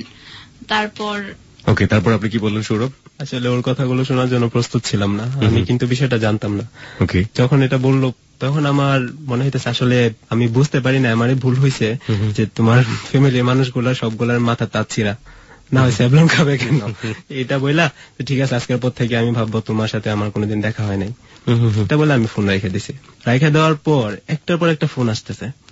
এখন আবার নিউজটা অন্যরকম, সবাই ফোন দিয়ে বন্ধু বান্ধব বলতেছে কিরে তৃপ্তির ফুপি নাকি তোর জন্য বিষ খাইছে। আমার জন্য মানে তোরা নাকি ভালোবাসতো, এর জন্য নাকি বিষ খাইছে। আচ্ছা, এখানে একটু আমি আমার প্রিয় শ্রোতাদেরকে একটু নোটিফাই করছি, প্লিজ, স্যাভলন ব্যাপারটা কিন্তু স্যাভলন খেয়ে কিন্তু কেউ মারা যায় না, সুতরাং এটা একদমই বাসায় যারা থাকে বা যে রাখেন, এটা ট্রাই করাটা একেবারেই ভুল কাজ হবে। আর বিশেষ করে সুইসাইড যারা করতে চান তাদের তাই অনেক বড় একটা কাউন্সেলিং এর মতো দরকার হয়। আমরা একটু জানতে চাই, স্যাভলন খাওয়ার পরে আপনার ফুপির কি হয়েছিল? তৃপ্তি, স্যাভলন খাওয়ার পর হাসপাতালে নিয়ে যায়, ওয়াশ করে, তারপর কোনো প্রবলেম হয়নি। কোনো প্রবলেম হয় নাই? এবং ওই খাওয়াকালীন সময়ে কিন্তু খাওয়ার পরে কি সে দিয়ে স্যাভলনে ফেনা বের হচ্ছিল? ফেনা বের হচ্ছিল। তারপর তো হাসপাতালে নিয়ে যায়, এরপর একদিন মনে হয় থাকতে হয় হাসপাতালে, তারপর কোনো প্রবলেম হয়নি। কোনো প্রবলেম হয়নি। সুতরাং বুঝতেই পারছেন যে যারা এটা খাবেন প্লিজ উদয় কষ্ট পাবেন। হ্যাঁ, এটা খাওয়াটা জাস্ট কষ্ট, এর বেশি কিছু না। সুতরাং please don't try with Savlon. Okay, আচ্ছা ঠিক আছে। হ্যাঁ সৌরভ, তারপর সবাই ফোন দিয়ে আমাকে এটা বলছে যে ও তো হাসপাতালে, তোর জন্য এই সেই। আমার তো পোড়া মাথা নষ্ট একটার জন্য, আর এখন রটতেছে আরেকটা। আচ্ছা যাই হোক, তো আমি মানে একটা লোক পাঠালাম হাসপাতালে যে তুমি গিয়া দেখে আসো ও কি আসলে হাসপাতালে আছে কিনা। তো ও আইসা বলতেছে ওরে তো নান্দাইল হাসপাতালে রাখে নাই, মেশিন পাঠিয়ে দিছে। আমি তো আরো ভয় পেয়ে গেলাম, এখন কি করে খবর নেই, ভয় একটা ভিতরে যে যদি মানে দুঃসংবাদ কোনো কিছু শুনি তখন তো আরেক প্রবলেম। জি। তারপরও সন্ধ্যার আগে গেলাম, তখন আবার পূজা চলতেছিল, তো মাঠে বন্ধুরা খেলতেছে। সবুজ নামের আমাদের একটা ফ্রেন্ড ছিল, ফুটবল খেলতো। ও আমারে বলতেছে কি ব্যাপার তোমার, নাকি এরকম এরকম প্রবলেম হয়েছে? বলছি হ্যাঁ আমিও তো শুনলাম, এখন খবর তো নিতে পারতেছি না। তো ওর সাথে দাঁড়ায় কথা বলতেছি, এই মুহূর্তে দেখি ও তৃপ্তি আর ওর একটা কাজিন একসাথে ওই মাঠের কর্নার দিয়া হাইটে হাইটে যাইতেছে, মেবি পূজা দেখতে যায়। তখন ভাবলাম যে ওরা পূজা দেখতে যাইতেছে, তার মানে কিছু হয় নাই। মানে শিওর হলাম, যদি সিরিয়াস কোনো কিছু থাকতো তাহলে তো পূজা দেখার মতো মন মানসিকতা থাকতো না। রাইট। কিন্তু আরেকটা জিনিস ভাবতেছি, দুপুরের দিকে ফোন দিয়ে বললাম যে আমি আর তোমার চিনি না, ভাববো দেখা হয় নাই, এখন আবার এই মেয়েটার দিকে তাকায় থাকি কি করে। ও চলে গেছে, একবার তাকানোর পর আমি আর তাকাই নাই। পরে সবুজে বললাম সবুজ চলো ভিতরে যাই, আবার পিছন গেলাম, যাওয়ার পর দেখি ওরা পূজা দেখে আবার চলে আসতেছে। আসার সময় দুজন ক্রস করলাম, ক্রস করার পর আমি একবার পিছন দিকে তাকালাম, তাকানোর পরে দেখি কি ও পিছনে মানে আমার দিকে তাকাইছে, তাকাই কি জানি বললো ওর কাজে, ও হাসতেছে। আমি ভাবলাম যে না আশা এখনো ফুরাই নাই। তো যাওয়ার পর আরো বেশ কিছুদিন কাটা যায় এভাবেই। তো দেখতে দেখতে আরেকটা বৈশাখী মেলা চলে আসে এর ভিতরেই। তার মধ্যে মাঝখানে যা শুধু ওর সাথে আমার দেখা হয়। ডিস্টেন্স কতটুকু ছিল আপনার বাড়ির চেয়ে ওর বাড়ি? মেইন যে বাজারটা সেটা থেকে 1 কিলো ওর বাড়ি, আর 1 কিলো ভিতরে আমার বাসা। ওকে। কিন্তু আমরা সবসময় ওদের এলাকাতেই থাকতাম বেশিরভাগ সময়। কিন্তু তারপর যখন ওর সাথে পরিচয়, মানে ওরে দেখা, তারপর থেকে দেখা যায় সকাল 10টার দিকে ঘর থেকে নাস্তা করে বের হই, বিকেল বেলা ঘোরাফেরা, রাতের বেলা আড্ডা দিয়া একেবারে রাতে 12টা 11টা এরকম সময় বাড়িতে ফিরতাম। আর বেশিরভাগ ক্ষেত্রে দেখা যেত কি বিকেল হইলেই ওর রাস্তায় মানে বের হইতো। ওর একটা গলি ছিল, আমার এখানে যাইতেই হবে 1 ঘোরান, যদি দেখা হয় আর কি। হ্যাঁ ওই আশায়। আমি একটু বলতে যাচ্ছি যে এর মাঝে আমার সকাল বেলায় প্রাইভেট থাকতো আর বিকেলে প্রাইভেট থাকতো। সকালে প্রাইভেটে যাওয়ার সময় দেখতাম ও দাঁড়ায় আছে, তো আসার সময় আবার দেখতাম ও দাঁড়ায় আছে। তারপর আমি বাসায় যেতাম, দুপুর 3টা থেকে 5টা পর্যন্ত প্রাইভেট। তো 3টার দিকে প্রাইভেটে যাওয়ার সময় দেখতাম আবার দাঁড়ায় আছে, তো ভাবতাম ওর কি আর কোনো কাজ নাই, সারাদিন এখানেই থাকে। আবার বিকেলে আসার সময় দেখতাম আবার দাঁড়ায় আছে। যদি কখনো এরকম দেখতেন যে মিস হয়ে গেল যে এক সন্ধ্যা সে নাই, আসলে তখন আমি প্রাইভেটে যাওয়ার সময় যখন দেখতাম যে কিছুদিন এভাবে দাঁড়ায় আছে, তারপর হঠাৎ মিস হয়ে গেলে আমি ওরে খুঁজতাম যে আজকে দাঁড়ায় আছে কিনা। না থাকলে মানে কেমন জানি লাগতো, খারাপ লাগতো। হ্যাঁ খারাপ লাগতো। সৌরভ, তারপর? তো ওদের গলিতে যাইতাম প্রত্যেকদিন বিকালে, কিন্তু একা যাইতে একটু লজ্জা, তো বন্ধু বান্ধবরা গিয়ে ধরতাম যে চল একটু ঘুরে আসি এখান থেকে। রাইট। প্রথম যাইতো কয়েকজন বন্ধু, পরবর্তী সময় দেখা গেল কি সবাই যখন বিষয়টা জানা ফেলছে, তারপর না সবাই মানে ভাব ধরে আমার সময় নাই, যাইতে পারবো না, এই সেই, চল না একটু যাই। আরে না যাইতে পারবো না, বলি নাই, আরে আয় যাবো, শর্ত আছে একটা। কি শর্ত? এই খাওয়াতে হবে, ওই খাওয়াতে হবে। সেটাই ভাবছিলাম আর কি। প্রত্যেক বিকাল বেলায় ওদের গলিতে আসা, নজর দেখার জন্য দেখা হতো, হয়তো সপ্তাহে 2 দিন। কিন্তু কিছুদিন যাওয়ার পর দেখা গেল কি রোজ রোজ আসতে শুরু করলো। জি। আমি তখন বুঝতে পারলাম যে হয়তো আমারটা নিয়ে আসে। ওকে। বেশিরভাগ ক্ষেত্রে আমি চেষ্টা করতাম যেন ও আমাকে না দেখে, আমি ওকে দেখতে পাই, এরকম একটা পজিশনে দাঁড়াতাম। এই দাঁড়ানোর জন্য না মানে বিশেষ সাহসের প্রয়োজন, কারণ আমি না জীবনে কোনোদিন দাঁড়াতে পারিনি। টু বি অনেস্ট, আমার কেন জানি মনে হয় এটা একটা বিশেষ সাহসের দরকার। আপনি একটু বলবেন যে ওকে দেখলে তো নিশ্চয়ই ভালো ফিল হতো, কিন্তু যতক্ষণ দাঁড়িয়ে থাকতেন কেমন লাগতো এই মুহূর্তে? দেখা গেল ও যখন আসতেছে, ও আমাকে পরে যেটা বললো যে আমার বান্ধবীরা অনেক হাসাহাসি করতো এটা নিয়ে, যে মনে হতো যে আমি নিচে কিছু একটা খুঁজতেছি, মানে মাটিতে কিছু একটা খুঁজতেছি। আর আমি তখন লাল হয়ে যেতাম, মাথা গরম অথবা জ্বর থাকলে যেরকম অবস্থা হয় আমার ওরকম হয়ে যেত ওরা দেখলে, আর সেটা মুখে প্রতিফলিত হতো লাল আকার একটা ধারণ করে। আপনার ফিলটা কি হতো তৃপ্তি? আমি যখন প্রাইভেটে যেতাম তখন ওকে ফার্স্ট আমি দেখতাম না, আমার ফ্রেন্ডরা দেখতো, তো দেখার পর বলতো যে এই যে রোড সাইড রোমিও দাঁড়িয়ে আছে, দেখো দেখো। এক নজর তাকাতাম, তাকানোর পর দেখতাম যে ওর মুখটা লাল হয়ে আছে আর বুকা বুকা একটা ভাব, আর মনে হতো যে ও কোনো গর্ত খুঁজতেছে, যদি ঢুকতে পারতাম। ওকে, হ্যাঁ, তারপর সৌরভ? দুপুর বেলায় ওর প্রাইভেট, আমি যদি সকালবেলায় ঘুরে টুরে আবার বাড়িতে চলে যাই, দুপুর বেলায় তো আমাকে বের হতে দেবে না, এর জন্য আমি আর দুপুর বেলা বাড়িতে যেতাম না। গোসলও করতাম না গরমের দিন, কিন্তু এইভাবেই থাকতাম। তো দেখা গেল সব বন্ধু বান্ধব বাড়িতে চলে গেছে, আমি একা হয়ে গেলাম। তখন কি করব, একটা নদীর পাড় আছে আমাদের কলেজ মাঠের পাশে, তো ওইখানে গিয়ে একা একা বসে আছি, কখন 2টা বাজবে। জি, ও বের হবে রুম থেকে, আমার মানে দায়িত্বটা আমি শেষ করি। মনে হতো তখন আমি একটা জব করি, এটা যোগে আমার দেখতে হবে। তবে একবার না, ও যতবার ঘর থেকে বের হবে ততবারই আমার দেখতে হবে। আর দুপুর 2টায় যখন ও বের হতো, তখন ওদের বাসার পাশে একটা স্কুল আছে, ওই গলিটা দিয়ে যেত। তো ওইখানে আমি দাঁড়িয়ে থাকতাম, ও আমাকে দেখতে পেত না। কিন্তু 10 মিনিট আগেও যদি দাঁড়াতাম, তাহলে দেখা গেল কি এই 10টা মিনিট আমার কাছে মনে হতো 10 ঘন্টা চলে যেতেছে, কিন্তু আসতেছে না। ও যখন আসতো তখন আমার মনে হতো আমি যে দাঁড়ায় আছি, হয়তো যে কোনো মুহূর্তে আমি পড়ে যেতে পারি। ও হঠাৎ মনে হয় একদিন দেখে ফেলছে যে আমি ওখান থেকে দেখি, তারপর থেকে ও তাকায়। ও এর ভিতর কিন্তু আমি ওদের বাসায় গেছি একদিন। ওর একটা দুসম্পর্কে এক চাচু হয় মনে হয় আমার ফ্রেন্ড। ও যখন জানতে পারছে, আমার ফ্রেন্ড সার্কেল তো সবাই জেনে গেছে যে আমি মেয়েটা পছন্দ করি। সবাই আমার নিষেধ করতেছে যে ওখানে যাও না। কেন? মেয়ে প্রেম করবো না। এই মেয়েটা মোটামুটি পরীক্ষিত। ওকে, বললাম যে আচ্ছা, না করলে তো নাই, আমার ট্রাইটা আমি করি। তারপর ও চাচু বলতেছে আচ্ছা ঠিক আছে, তুমি কি ওর বাসায় যাবা, চলো দেখে আসি গিয়া। বলছি ঠিক আছে চলো। তো ফ্রেন্ড যেহেতু, ওর আম্মুকে ভাবি ডাকে, তা আমি ওর চাচু ডাকা শুরু করি। যাওয়ার পর ওর আম্মুর সাথে মানে ওই যে পরিচয় হলো। রাস্তাঘাটে যদি কোথাও পাইতাম তাহলে সালাম দিতাম, জিজ্ঞেস করতাম, উনিও সবসময় জিজ্ঞেস করতো, হাসতো। সেখানে ও যখন আমাদের বাসায় যায় তখন আমি আমাদের গ্রামের বাড়িতে চলে যাই ওই ফুপিকে নিয়ে। যাওয়ার পর ওইখানে গ্রামের মানুষে বিশ্বাস করে না, গণক। তো আমি হাত দেখাই, দেখে বলে যে তোমার ইঞ্জিনিয়ারের কাছে বিয়ে হবে। তারপর ওর আম্মুর সাথে মোটামুটি ভালো একটা রিলেশন হয়ে যায় আমার। পহেলা বৈশাখ ওর আন্টির সাথে আবার আমার দেখা হয় ওইখানে। দেখা হওয়ার পর আমি একটু এড়ায় চলি, কারণ যেহেতু একটা মানে সিনকেট করে ফেলছে অলরেডি। পরে আমার ডাকতেছে যে সৌরভ সৌরভ দাঁড়ান, শুনেন আপনার সাথে কথা আছে। আচ্ছা ঠিক আছে বলেন, কি বলবেন। পরে বলতেছে যাই কিছু হয়েছে না হয়েছে তার জন্য আমি সরি। বলে আর আপনি যদি তৃপ্তি সত্যি সত্যি পছন্দ করে থাকেন তাহলে চেষ্টা করে দেখতে পারেন, আমি হেল্প করবো। ওর কথা তো আমি মোটামুটি ভালো খুশি। আচ্ছা ঠিক আছে, হেল্প যদি লাগে তাহলে আমি আপনার কাছ থেকে চাই নেব। এই যে দাঁড়িয়ে থাকা, তারপরে বাসায় যাওয়া, বা আপনারা এই পহেলা বৈশাখের কথা বলছেন, এই যে চোখাচোখি, এতে কত সময় পার হয়ে গেছে? 6 মাস। 6 মাস ধরে শুধু এটাই চলছে? ওকে, আমি ঠিক জানি না যে আরো কত মাস ধরে এটা চলবে। তারপর ওর এক ভাইকে নিয়ে একটা প্ল্যান করে, সেই প্ল্যানের কথা তুমি বলো। ওর ফুপির সাথে এরপর আবার মোটামুটি কন্ট্রাক্ট হয়। একদিন বলতেছে আচ্ছা আপনি এদিক দিয়ে যখন যাবেন তো আইসেন। তো আমার সাথে আমার এক কাজিন ছিল, তো ওকে নিয়ে ওদের গলিতে ঢুকি। তো তৃপ্তি আর ওর ফুপি একসাথে দাঁড়িয়ে আছে, আর আমি আর আমার কাজিন যাইতেছি। তো যাওয়ার পর তৃপ্তির সাথে কথা হয়নি, আন্টির সাথেই কথা হয়েছে। কথা হওয়ার পর আমি আবার চলে আসি। পরে আমার এই কাজিনটাকে বলতেছি আচ্ছা তুমি কি আমার জন্য একটু হেল্প করতে পারবা? পরে কি হেল্প, যে দেখো ওর ফুপি যাই কিছু বলুক না কেন, আমার কেন জানি মনে হয় ও যতদিন পর্যন্ত প্রেম না করবে আরেকটা, ততদিন পর্যন্ত আমার বাধা হয়ে থাকবে। তো তুমি ওর সাথে রিলেশন করো। আমি ওর সাথে রিলেশন করব, কিন্তু মেয়ে কি করবে নাকি? বলছি হ্যাঁ মনে হয় করবে, আমাদেরটা হয়ে গেলে পরে না হয় তুমি ব্যাকআপ করে ফেলো, নো প্রবলেম। তারপর যে কথা আমি ওর ফুপিকে বলার আগে ওর ফুপি আমাকে ফোনে বলতেছে আপনার সাথে ছেলেটা আসছিল, ছেলেটা বাড়ি কোথায়, কি করে, ফোন নাম্বারটা কি দেওয়া যাবে? আচ্ছা ভালোই হয়েছে। আচ্ছা দেওয়া যাবে না কেন, নেন, ফোনে কথা বললেন আপনি। ও তো আমার সাথেই। বলছি যে আচ্ছা ফোন নাম্বার যেহেতু নিছে তোমাকে ফোন দেবে। তো ফোন দেওয়ার পর 2-3 দিন যাওয়ার পরে ওদের রিলেশন হয়ে গেছে অলরেডি।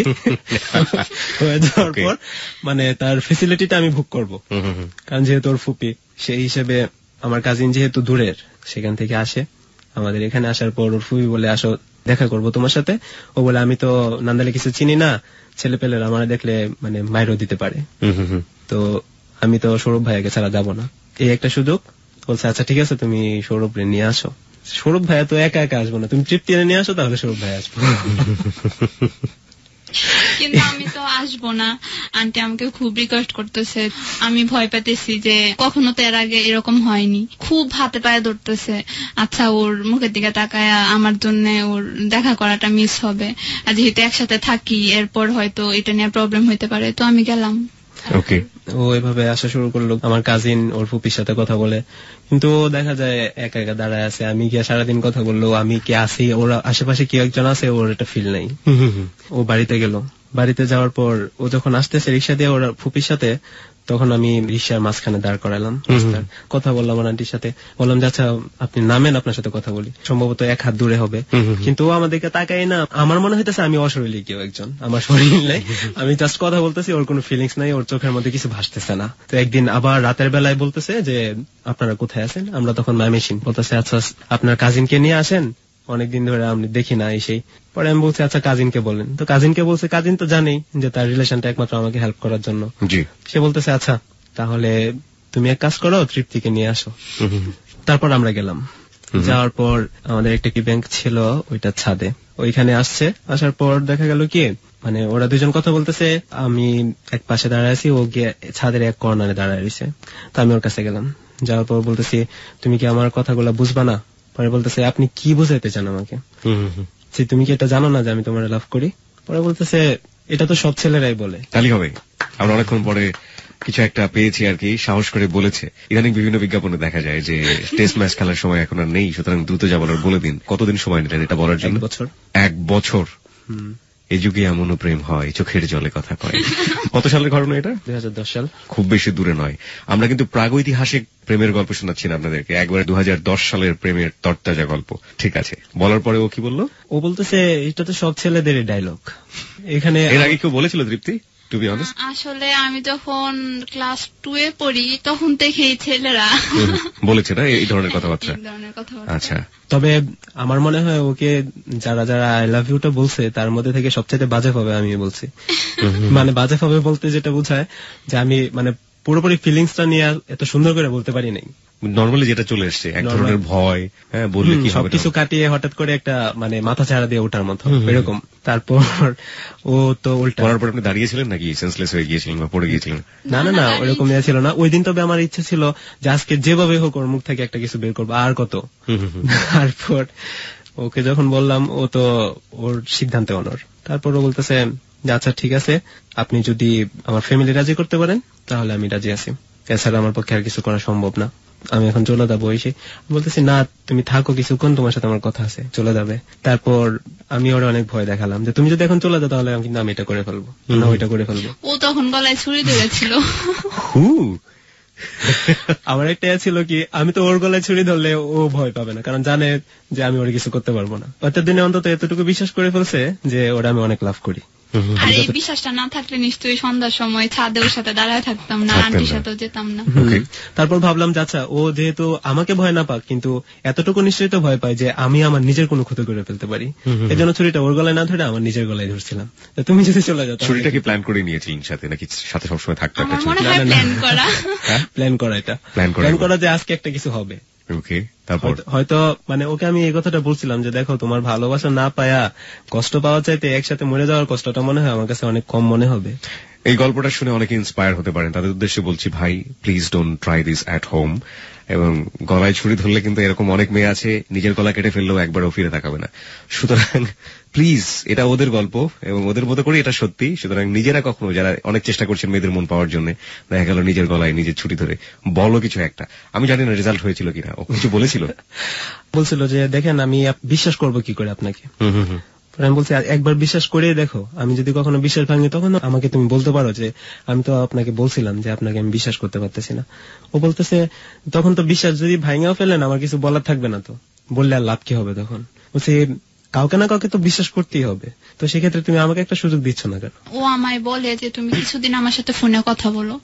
তখন ওই বিষয়ে রাজি হওয়ার আগেই মানে কিছু লোক মানে আমাদের দেখে ফেলে যে ছাদের উপর ছেলে মেয়ে আছে। দেখার পর একটা ছেলে ছাদে আসে। তো আমার কাজিন যেহেতু অপরিচিত, ও বলতেছে যে আচ্ছা সামনে লোক আছে, সৌরভ ভাই আছে, ওর কাছে যাও। পর আমার কাছে আসার পর বলতেছে ভাই আপনারা এখানে কি করতেছেন? কথা বলতেছি, প্রবলেম কি? পর নিচে নামছে, ওরে নিয়ে যা, ঠিক আছে তুমি নিচে চলো, তোমার সাথে নিচে গিয়ে কথা বলি। আর ও আর ওর ফুপিরা বলছে যে তোমরা ছাদে দাঁড়াও, আমি আসতেছি। তো নিচে যাওয়ার পর গিয়া দেখি আরো অনেক পোলাপান। ওদের যে লিডার ছিল সে আবার আমার পরিচিত। আমরা দেখে বলতেছে সৌরভ তুমি? বলছি হ্যাঁ ভাই, কি ব্যাপার আপনারা এখানে আসছেন? বলতেছে না, এখানে পোলাপানি গিয়া বলতেছে যে ওখানে কারা নাকি দাঁড়ায় কথা বলতেছে এই সেই রাতের বেলায়। আচ্ছা ঠিক আছে, ওইগুলো নিয়ে চলে যেতেছি, তোমরা বাসায় চলে যাও। ওদের বিদায় করে দিয়ে আমি ছাদে গেছি। গিয়ে তো আমি অবাক, তৃপ্তিও নাই, তৃপ্তির ফুপিও নাই। ছাদ দিয়ে নামার রাস্তায় তো আমি দাঁড়াইছিলাম সবাই নিয়ে। ওরা মোটামুটি রশি বেয়ে নেমে গেছে।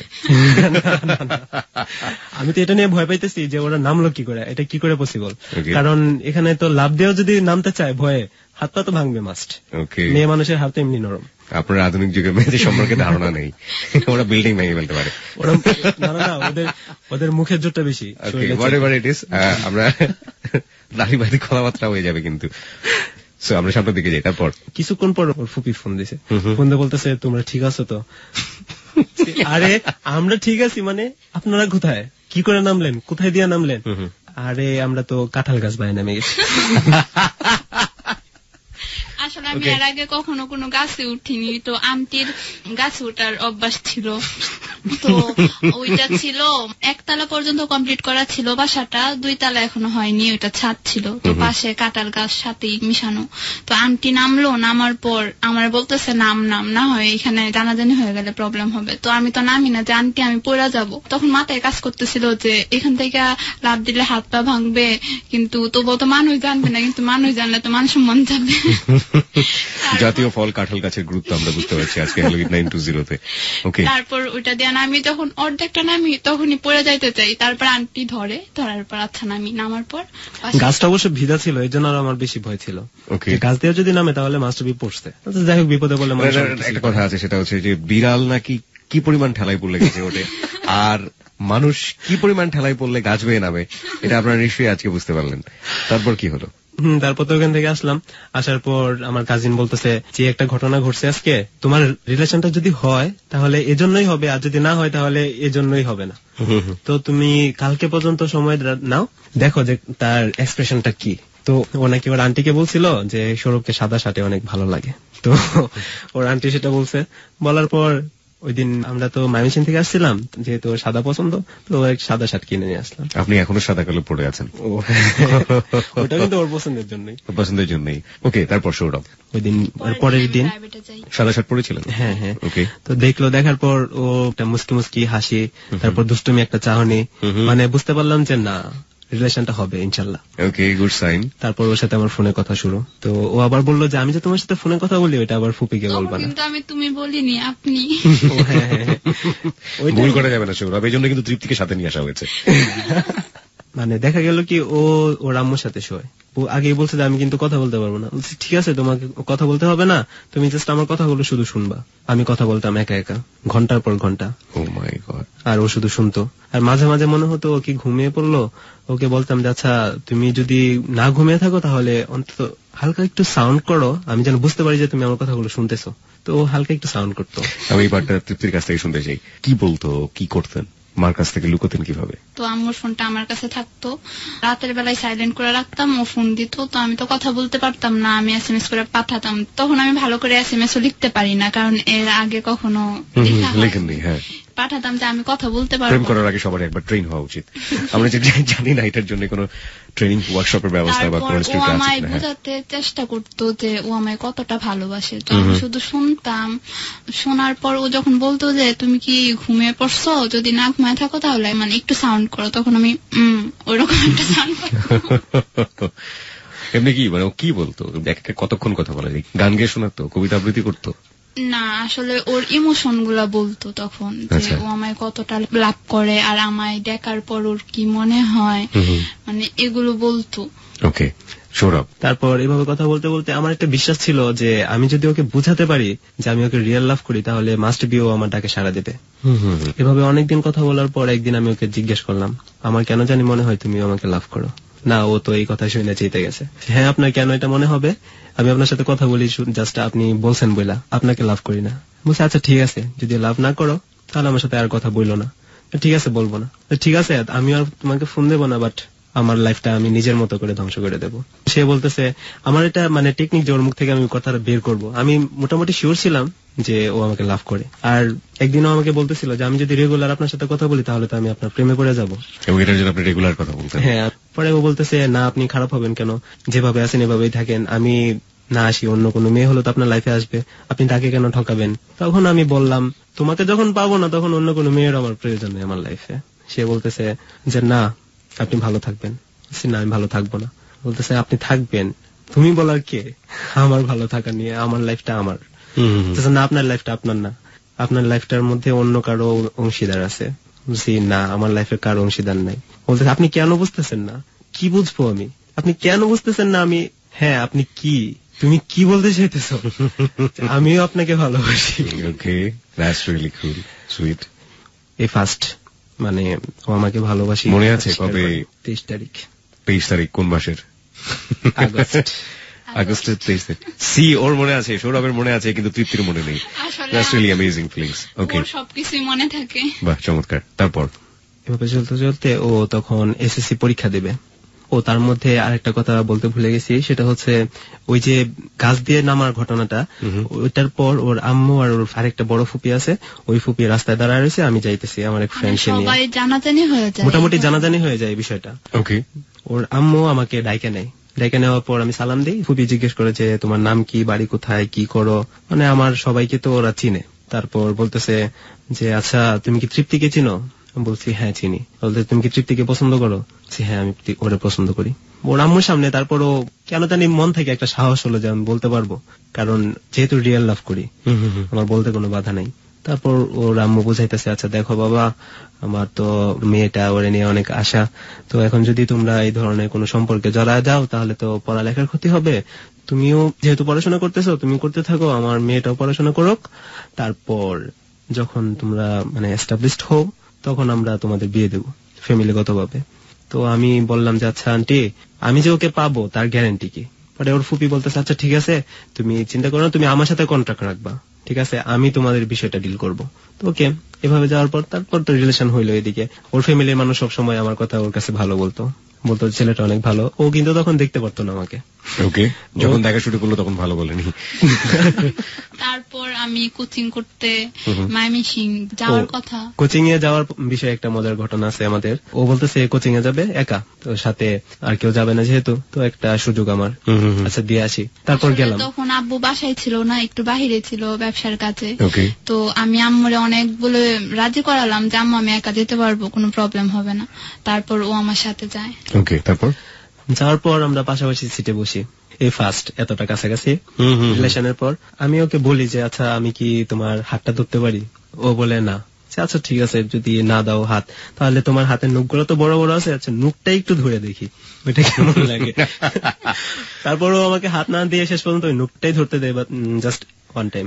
আমি ওই নখটা ধরে কেমন ছিল হোক না নখ, তারপরেও সেটাই আমার কাছে অনেক কিছু মনে হয়েছে। আর আমার মনে হয় ও বিশ্বাস করতে পারতেছিল না যে ও আমার পাশে বসে আছে, তাই কিছু একটা ধরতে চেয়েছে হাত। ওকে, আমরা গেলাম। এখানে যাওয়ার পর নামদালে মনে হয় কয়েকজন দেখে ফেলছে, আমরা একসাথে গেছি। রাস্তাঘাট কি একেবারে প্লেন ছিল না? ঝাঁকি হলেও তো মোটামুটি না, মানে যখন ঝাঁকি হতো তখন আমি একদম চেপে বসতাম। ও আমার কাছে মানে আসতে চাইতো, আমি আরো চাপতাম। জানলার পাশে বসেছিলেন? হ্যাঁ। তো আপনার জন্য একটা ভয় ছিল বেশি চাপতে গিয়ে যদি পড়েই যায় জানলায়, তার চেয়ে নাই চাপি। না, ও চাপতেছিল। তো আমি বললাম যে আপনি কি একটু মানে সরে বসবেন। তখন ও আরো আমার কাছে চলে আসে। আমি বলছি এই দিকে সরতে বলি নাই, ওই দিকে। ও সো সুইট।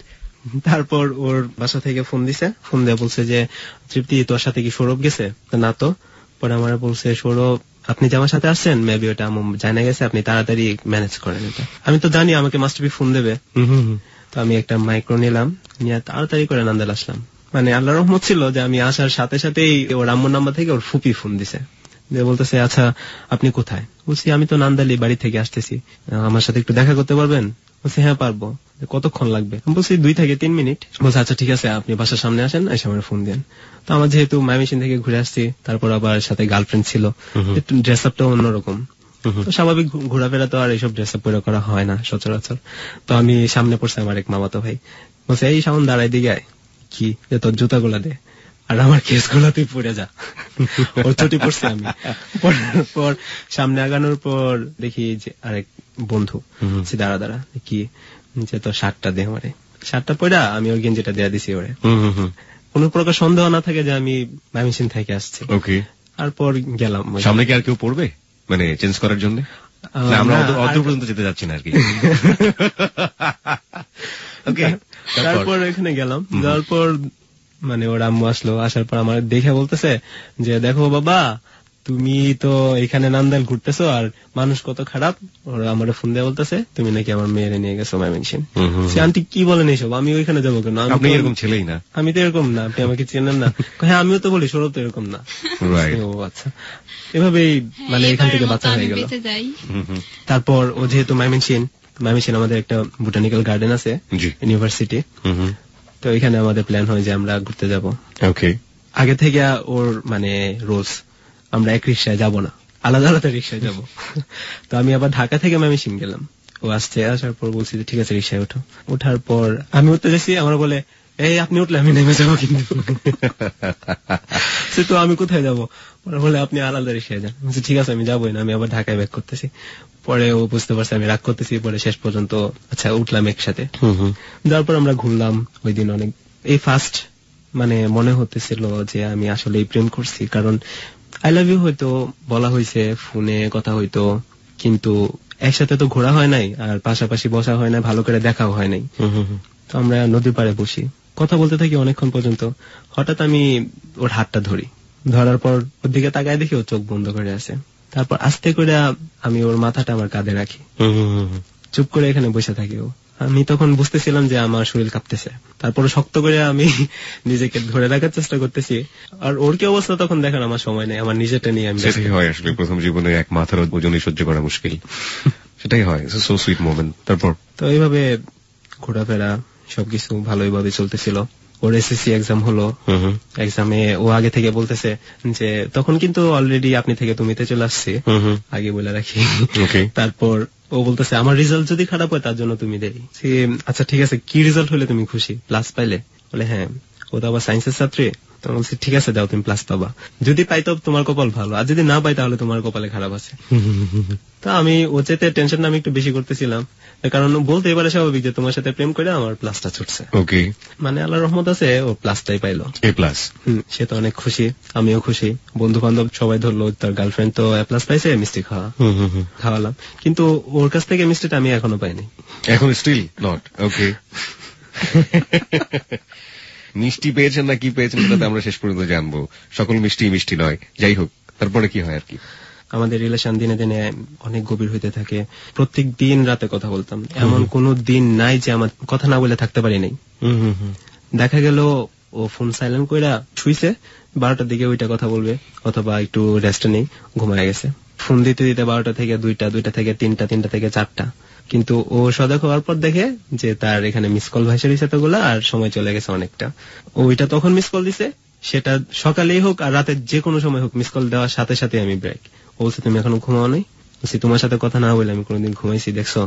আসলে তখন আমি অবাক হতাম যে ও সারা রাত জেগে থাকতো কিন্তু আমি ঘুমাতাম। আমি মিস দেওয়ার সাথে সাথে ও কল ব্যাক করতো, আর ওর মাঝে কোনো রাগ থাকতো না। ও প্রথম দিকে একটু মন খারাপ থাকতো, তারপর মানে আমি কথা বলার পর আবার ঠিক হয়ে যেত। মানে আমার সাথে কখনো রাগারাগি করতো না যে তুমি কেন ঘুমায় গেলা। আর আমাদের যখন রাগারাগি হতো মানে রিলেশনের মাঝে তো মাঝে মাঝে আমি রাগ করতাম, রাগ করে ফোন বন্ধ করে রাখতাম। তো ও ফোনে ট্রাই করতো, সারা রাত ট্রাই করতো। দেখা যেত আমি 4টার দিকে ফোন করতাম, মাঝে মাঝে সকাল 8টার দিকে ফোন করতাম। ও সারা রাত সজাগ থাকতো, মাঝে মাঝে ঘুমানোর জন্য ঘুমের ট্যাবলেটও খাইতো, তবুও তার ঘুম হইতো না। প্রচন্ড কষ্ট হতো ওই সময়টাতে? কষ্ট তো অবশ্যই হতো, ভয়াবহ রকমের বাজে ফিলিংস। আর একটা মজার বিষয় হচ্ছে আমাদের মধ্যে অদ্ভুত ধরনের একটা মিল আছে। দেখা গেল আমার মাথা ব্যথা, আমি ফোন দিছি ওরে, ও বলতেছে যে আমারও মাথা ব্যথা। মানে ও তখন আমায় বলেনি, আমি বলতাম যে আমার না আজকে মাথা ব্যথা করতেছে, তখন ও বলতো হ্যাঁ আমার মাথা ব্যথা করতেছে আজকে। দেখা গেল ওর হাত পড়ে গেছে একদিন, তো আমি ওরে ফোন দিয়ে বলছি আজকে তো আমি রান্না করতে গিয়ে হাত পড়ে বলছি, ও বলতেছে তাই নাকি আমারও। তারপর বিষয়টা আমাদের কাছে নর্মাল হয়ে যায়। প্রায় সময় ভাবতাম যে আমার কোনো অসুখ হইতেছে, ভাবতাম যে তোমারও হবে, এটা শিওর একই টাইমে হইতো। মাথা ব্যথা হলে একসাথে। আমরা লাইলি মজনু ছবির মধ্যে এরকম একটা ঘটনা দেখেছিলাম যে লাইলিকে পিটুনি দেয়, মজনু আসলে ব্যথা পায়, লাইলির কোনো ব্যাপারই হয় না। আমরা এই যুগে লাইলি এবং মজনুকে দেখছি এখানে। বাট এবার it is the feelings is very important. আমরা সো সুইট একটা মোমেন্টস এর মধ্যে রয়েছে, ওদের দুজনের যে ফিলিংস গুলো এবং লাভের শুরু হওয়ার আগে এবং লাভ শুরু হওয়ার পরের যে স্টেজটা আমরা দেখছি, দ্যাট ইজ অসাম, বিউটিফুল। তারপর সৌরভ, এর মধ্যে আমি আমার ফ্যামিলিকে জানাই, মানে ওরা মোটামুটি জানি সব হয়ে যায় যে এরকম এরকম রিলেশন। প্রথম দিকে আমার ফ্যামিলি রাজি ছিল না, ওরা বলতো যে না কোনোভাবে সম্ভব না এটা, কিন্তু অনেক কষ্ট করে মানে ওদের অনেক বুঝিয়ে শেষ পর্যন্ত ওদের এটা বলছি যে আচ্ছা তোমরা মেয়ে দেখো, মেয়ে দেখার পর যদি তোমাদের পছন্দ না হয় তাহলে আমি আর কিছু বলবো না, কারণ আমার এটা বিশ্বাস ছিল ওকে দেখার পর অপছন্দ করতে পারবে না। বলছি যে আর অন্য কিছু দেখে তো আমি প্রেম করি নাই, জাস্ট আমি শুধু মেয়েটারই দেখছি। ওকে, ওরা একসময় রাজি হয় যে আচ্ছা ঠিক আছে তোমার যখন এতই পছন্দ, আর আমি জানি আমার ফ্যামিলির মানুষ আমি যেটাই চাই না কেন ওরা মানে সেটা আমাকে দেওয়ার চেষ্টা করে। যখন রাজি হয় তখন আমি মোটামুটি নিশ্চিত এই ক্ষেত্রে। আর ওর ফ্যামিলির কথাটা তুমি বলো। আর আমার ফ্যামিলি থেকে আসলে ওটা মেনে নেয়নি। আব্বু জানতে পারে আমাদের সম্পর্কের কথা, আসলে তখন আমি কলেজে ভর্তি হই এসএসসি পাস করার পর। তো ওর সাথে প্রায় মানে ঢাকা থেকে আসার পর একবার হইলেও কলেজে আমায় দেখতে আসতো, তো ফ্রেন্ডদের নিয়ে কথা বলতাম। তো একদিন আমি আর ও একটা ক্লাসরুমের ভিতরে বসে কথা বলতেছি, তো একটা লোক কলেজের কেরানি আমাদের দেখার পর আমি খুব ভয় পাই, কারণ জানি ওই লোকটা আব্বুকে চিনে। তো আমি ওকে বলি যে লোকটা যে দেখছে আব্বুর কাছে কিছু বলবে, তো ও লোকটাকে যা না করে যে আপনি বললেন না। কিন্তু এরপরে ও লোকটা আমাদের কলেজের প্রিন্সিপাল স্যারের কাছে বলে দেয়। স্যার আবার আব্বুর কাছে বলার পর আব্বু বাসায় আসে, আর আব্বু আমায় আগেই বলছি যে অন্যায় করলে আমায় বকা দেয় না, বুঝায়। তো এবার আব্বু আম্মুর কাছে বলে যে তুমি তৃপ্তিকে না করো ওই ছেলেটার সাথে কথা বলতে, কারণ আমি এটা কখনো মেনে নিব না সম্পর্কটা, আর ওদের বিয়ে হোক এটাও আমি চাই না। তো আম্মু আমাকে এটা বলে, আর এই কয়েকদিনে আম্মু জেনে যায় যে আমি ওর সাথে কথা বলি। আসলে একদিন কথা বলার সময় আম্মু সবকিছু শুনতে পায়, শোনার পর আম্মু সবকিছু জানার পর আমায় না করে যে তুই ওর সাথে কথা বলিস না। তো আমি বলছি ঠিক আছে আম্মু আমি কথা বলবো না। আম্মু আমার ফোনটা নিয়ে গেল। একদিন গেল আমার খুব মানে কষ্ট লাগতেছে, আমি ওরে ফোন দেয়া মানে আম্মু বলছে ওরে ফোন দিয়ে বল যে আমি জেনে গেছি তুই আর কথা বলবি না। তো আমি ওরে মানে খুব কাঁদতেছি, আম্মুর সামনে কায়দা ওরে বলতেছি যে আমি তোমার সাথে কথা বলবো না। তো বলছে ঠিক আছে, মানে আম্মুর সামনে তো আর কিছু বলার নাই, ঠিক আছে বলছে। আমি খুব কষ্ট পাইতেছি, আম্মু আমার ফোনটা নিয়ে গেছে, আমি ঠিক মতো খাওয়া দাওয়া করি না, তারপর সারাদিন আনমনা হয়ে থাকি, কি জানি একটা ভাবি। আম্মু আমার কষ্টটা বুঝতে পারতেছিল। এরকম আর কতদিন চলা যায়, আমি ঠিক মতো খাওয়া দাওয়া করি না। আমি আসলে ওরা খুব মিস করতেছিলাম ওর কথাগুলা, মানে ওই সময় মনে হয় আমি ফার্স্ট বুঝতে পারি যে আমি ওকে কতটা মিস করি, কতটা ভালোবাসি। তো তারপর আম্মু আমার ফোনটা দেয়, কিন্তু সরাসরি বলে না যে তুই কথা বল। এরপর থেকে আমি আবার ওর সাথে কথা বলি। তো আব্বু না করার পর আম্মু বলে যে তোর আব্বু যদি জানতে পারে যে আমি তোকে ফোন দিছি তাহলে তো আমার উপরেও চাপ আসবে। এরপরে আম্মুরে লুকায় লুকায় রাতের বেলায় কথা বলি, আর অনেক কষ্ট করে কথা বলতে হতো। আম্মু আমার পাশে শুয়ে থাকতো, আমি ফ্যান ছাড়া থাকতো, বালিশ চাপা দিয়ে কথা বলতাম। তো তখন বুঝতে পারতাম না, ফিস ফিস করে কথা বলতাম, আর ও সব বুঝতে পারতাম। আম্মু ধরেনি কোনোদিন?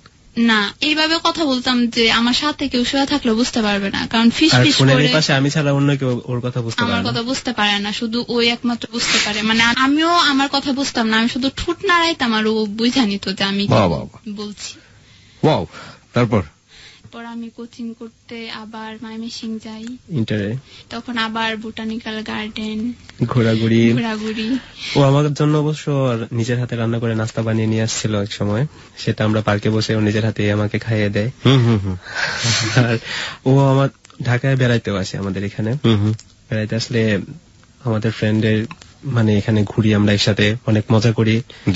আমি তখন ওরে রান্না করে খাওয়াই, মানে ওর বাড়িতে তো জানা না, ও তখন কোচিং করতো সেখানে। কোচিং শেষ হলো, আমি বাসায় আসলাম, পরীক্ষা শুরু হলো আমাদের। এখন আমরা আরেকটা ধাপে যাচ্ছি, মানে পরীক্ষা শুরু চলতেছে। আমি ঢাকায় তখন বাড়িতে গেলাম। ওর যেহেতু প্রথম পরীক্ষায় থাকতে পারি নাই, মানে ওরও পরীক্ষা ছিল, তাই আমার প্রথম পরীক্ষায় থাকতে পারিনি। ওকে। তারপর আমি চেষ্টা করলাম যে আচ্ছা ওর পরবর্তী একটা পরীক্ষায় আমি ওর সাথে যাই, কেন্দ্রে যাই, কিন্তু ওর নিষেধ যে আব্বু যায় সবসময় সাথে, তোমার যাওয়ার দরকার নাই। আচ্ছা ঠিক আছে, আমি যখন ওইখানে যাবোই না তো তুমি আসো একবার, তোমাকে দেখি। ওইখানে আমাদের একটা বিশাল মার্কেট আছে, ওইখানে ও আসে ওর আম্মুকে নিয়ে। তো ওর সাথে দেখা হয়। দেখা হওয়ার পর হঠাৎ করে দেখি একটা লোক ওর পিছনে ওকে ঘুরতেছে। তো আবার তার ইউনিফর্ম পরা, ডিফেন্সে চাকরি করে। ডিফেন্স মানে আইন শৃঙ্খলা রক্ষাকারী কোন একটা বাহিনী। ওকে। ঘোরার পর আমার একটু সন্দেহ লাগলো। যখন চলে গেছে মার্কেট থেকে, তো আমি তখন ওরে ফোন দিলাম। ফোন দিয়ে বললাম যে আচ্ছা তোমার পিছনে কি কেউ আসছে, দেখো তো একটু। ও বলতেছে না তো, আমি তো কাউকে দেখি নাই, আসলে লক্ষ্য করে নাই। মানে ওর এক ফ্রেন্ড আছে মনিকা, ওর বাসায় গেছে। তারপর বলছে তুমি ওদের বাসার সামনে এসে দাঁড়াও, আমি আসবো, যাওয়ার সময় আবার তোমায় দেখবো। আমি গেলাম ওইখানে। যাওয়ার পর ও যখন আসে, ও আগে থেকে দূরে থেকে ইশারা দিতেছে যে মানে ওর বান্ধবীর বড় বোন সাথে কোনো কিছু না বলতে। তো আমি চুপ করে দাঁড়ায় আছি, আমার সাথে আমার আর একটা ফ্রেন্ড। ও যাওয়ার সময় একটা চোখ টিপ দিয়ে গেল। ও আবার এটা খুব ভালো পারতো। ওকে ওকে, দ্যাটস কুল। ওই সব সময় করতো এটা। তো বাসায় গেল, আমি আবার আমার নানু বাড়িতে চলে গেলাম। যাওয়ার পর রাতে ফোন দিল 12টার দিকে। ফোন দিয়ে ও কান্নাকাটি করতেছে। ও বলতেছে তুমি আমারে ভুলা যাও, এই সেই। আমি ভাবতেছি কি হলো, তোমার সমস্যাটা কি? ও বলতেছে যে ওরা সবাই শুধু আমার বিয়ে দিতে চায়, আমি আর এখানে করবো না, আমি মরে যাবো, এই করবো সেই করবো। কি হয়েছে খুলে বলো। ওরা বলে নান্দাল যে থানা, ওইখানের একজন পুলিশ কর্মকর্তা যে চাকরি করে, উনি আমার বিয়ের প্রস্তাব দিচ্ছেন আব্বুর কাছে, দেখতে আসবে কালকে। আব্বু রাজি হয়ে গেছে। তো আমি ওর অনেক বুঝালাম যে তুমি তোমার আম্মুর কাছে আলাপ করো, তোমার আব্বুর সাথে নিজে কথা বলো, তুমি মানে অন্য আরেকজনকে পছন্দ করো, আমার যেহেতু আমাদের সম্পর্কটা জানে ওরা সবাই। ও বলতেছে যে আচ্ছা ঠিক আছে, আমি দেখি কি করা যায়, আম্মুর কিছু বলানো যায় কিনা। তারপর আমি বলি ওরে দেখার জন্য মার্কেটে যাই। আসলে উদ্দেশ্যটা তখন থানার সামনে দিয়ে যেতে হয়, তো থানার সামনে ওই লোকটার ডিউটি ছিল। তো আমি যাওয়ার সময় লোকটা আমাকে দেখে, দেখার পর পছন্দ করে। আবার আমরা যখন মার্কেটে যাই তখন পিছনে পিছনে যায়, আমাকে দেখে, কিন্তু আমি খেয়াল করিনি, কারণ আমার নজরটা তো ওর দিকে। ও যখন আমি ফোন দিয়ে জিজ্ঞেস করে যে তোমার পিছনে কি কোনো লোক আছে, আমি তখন বলি না, কারণ আমি তখনও খেয়াল করিনি। আর একটু সামনে যাওয়ার পর একটা লোক আম্মুকে ডাক দেয়। দেওয়ার পর কিছুক্ষণ কথা বলে, তো আমি বুঝতে পারলাম যে আমার বিয়ের সম্বন্ধে কোনো কথা বলতেছে, কারণ আমায় ডাক দিয়ে যেহেতু দেখতেছে। আম্মু বলছে যে আসলে আমার সাথে কথা বললে হবে না, আপনি ওর আব্বুর সাথে কথা বলেন। তো আমি আম্মুকে বললাম যে আম্মু তুমি আব্বুর কথা বললা কেন, আমি বিয়ে করবো না, তুমি তো সবকিছু জানো, তুমি না করে দিও। আম্মু বলতেছে ঠিক আছে, আমি তোর আব্বুকে রাতে না করে দিব। তো আব্বু রাতে যখন বাসায় আসে তখন একটা ফোন আসে থানা থেকে। ফোন দেওয়ার পর বলে যে আসলে একজন আপনার সাথে কথা বলতে যাচ্ছে, একটু থানায় আসেন। তো থানায় যাই। যাওয়ার পর ওই লোকটা কথা বলে আব্বুর সাথে। কি কথা বলে আমি জানি না, তবে কথা বলার পর আব্বু রাজি হয়ে গেল যে পরের দিন আমি দেখতে আসবে। তখন আমার পরীক্ষা চলতেছে। তো আব্বু কেন রাজি হলো আমি জানি না, কারণ আমার পড়াশোনা করানোর প্রতি আব্বুর খুব আগ্রহ ছিল, আর আমার পরীক্ষার মাঝখানে এমনটা করবে আমি কখনো ভাবিনি। তো আমার তো মন মানসিকতা পুরো চেঞ্জ হয়ে গেছে। আমি যখন শুনছি যে পরের দিন আমায় দেখতে আসবে, এর 2-3 দিন পর আমার আবার আরেকটা পরীক্ষা।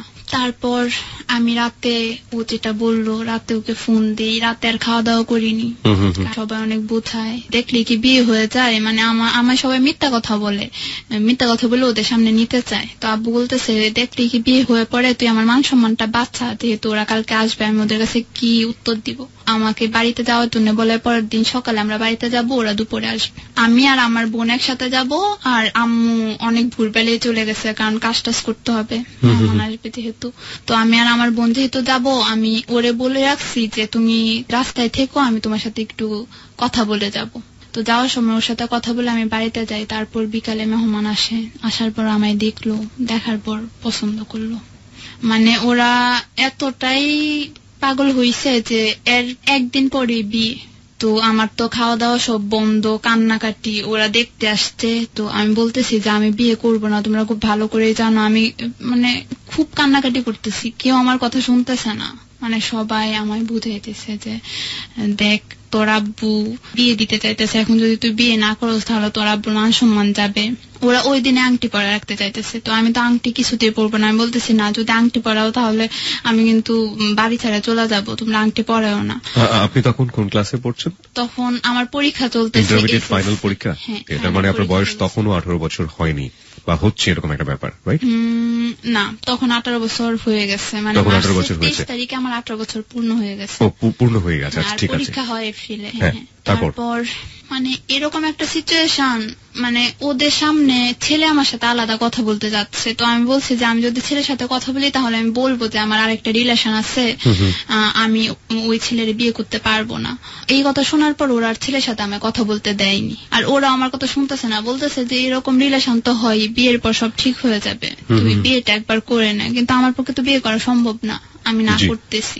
সবাই মানে আমায় খুব বুঝাইতেছে, ওরা কান্নাকাটি করতেছে আমার সামনে, আমার হাতে পায়ে ধরতেছে, এরকম অবস্থা আমি বুঝাইতে পারবো না।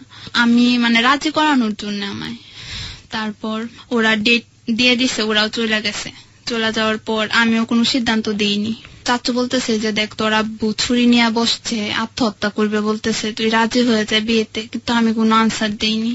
না দেওয়ার পর পরের দিন, মানে বিয়ের আগের দিন রাতে, যেদিন আমার গায়ে হলুদ ছিল, ওই দিন ওর সাথে কথা হয় রাতে 12টার পর, যে এখন আমি কি করব। পরে বলতেছে যে তুমি বাসা থেকে চলে আসো, আমার গাড়ি সব দাঁড়ানো তোমার বাসার সামনে, তুমি মানে সুযোগ বুঝে শুধু চলে আসবা। সৌরভ, আপনার কাছে ফিরতে চাই জায়গাটা থেকে, আসলে কি হয়েছিল এবং কি করেছিলেন এই মুহূর্তে?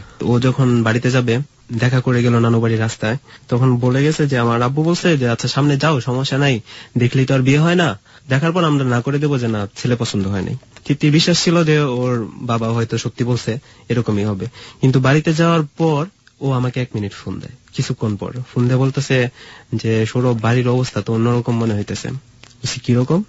যে সবাই আমারে শুধু বলতেছে রাজি হয়ে যা, মানে কেউ আমার কথা শুনতেছে না। ওর ফুপি যে ছিল, ভাবছিল ওর ফুপির কাছে বললে ওর ফুপি হয়তো মানে বুঝাবে ওর আব্বুরে।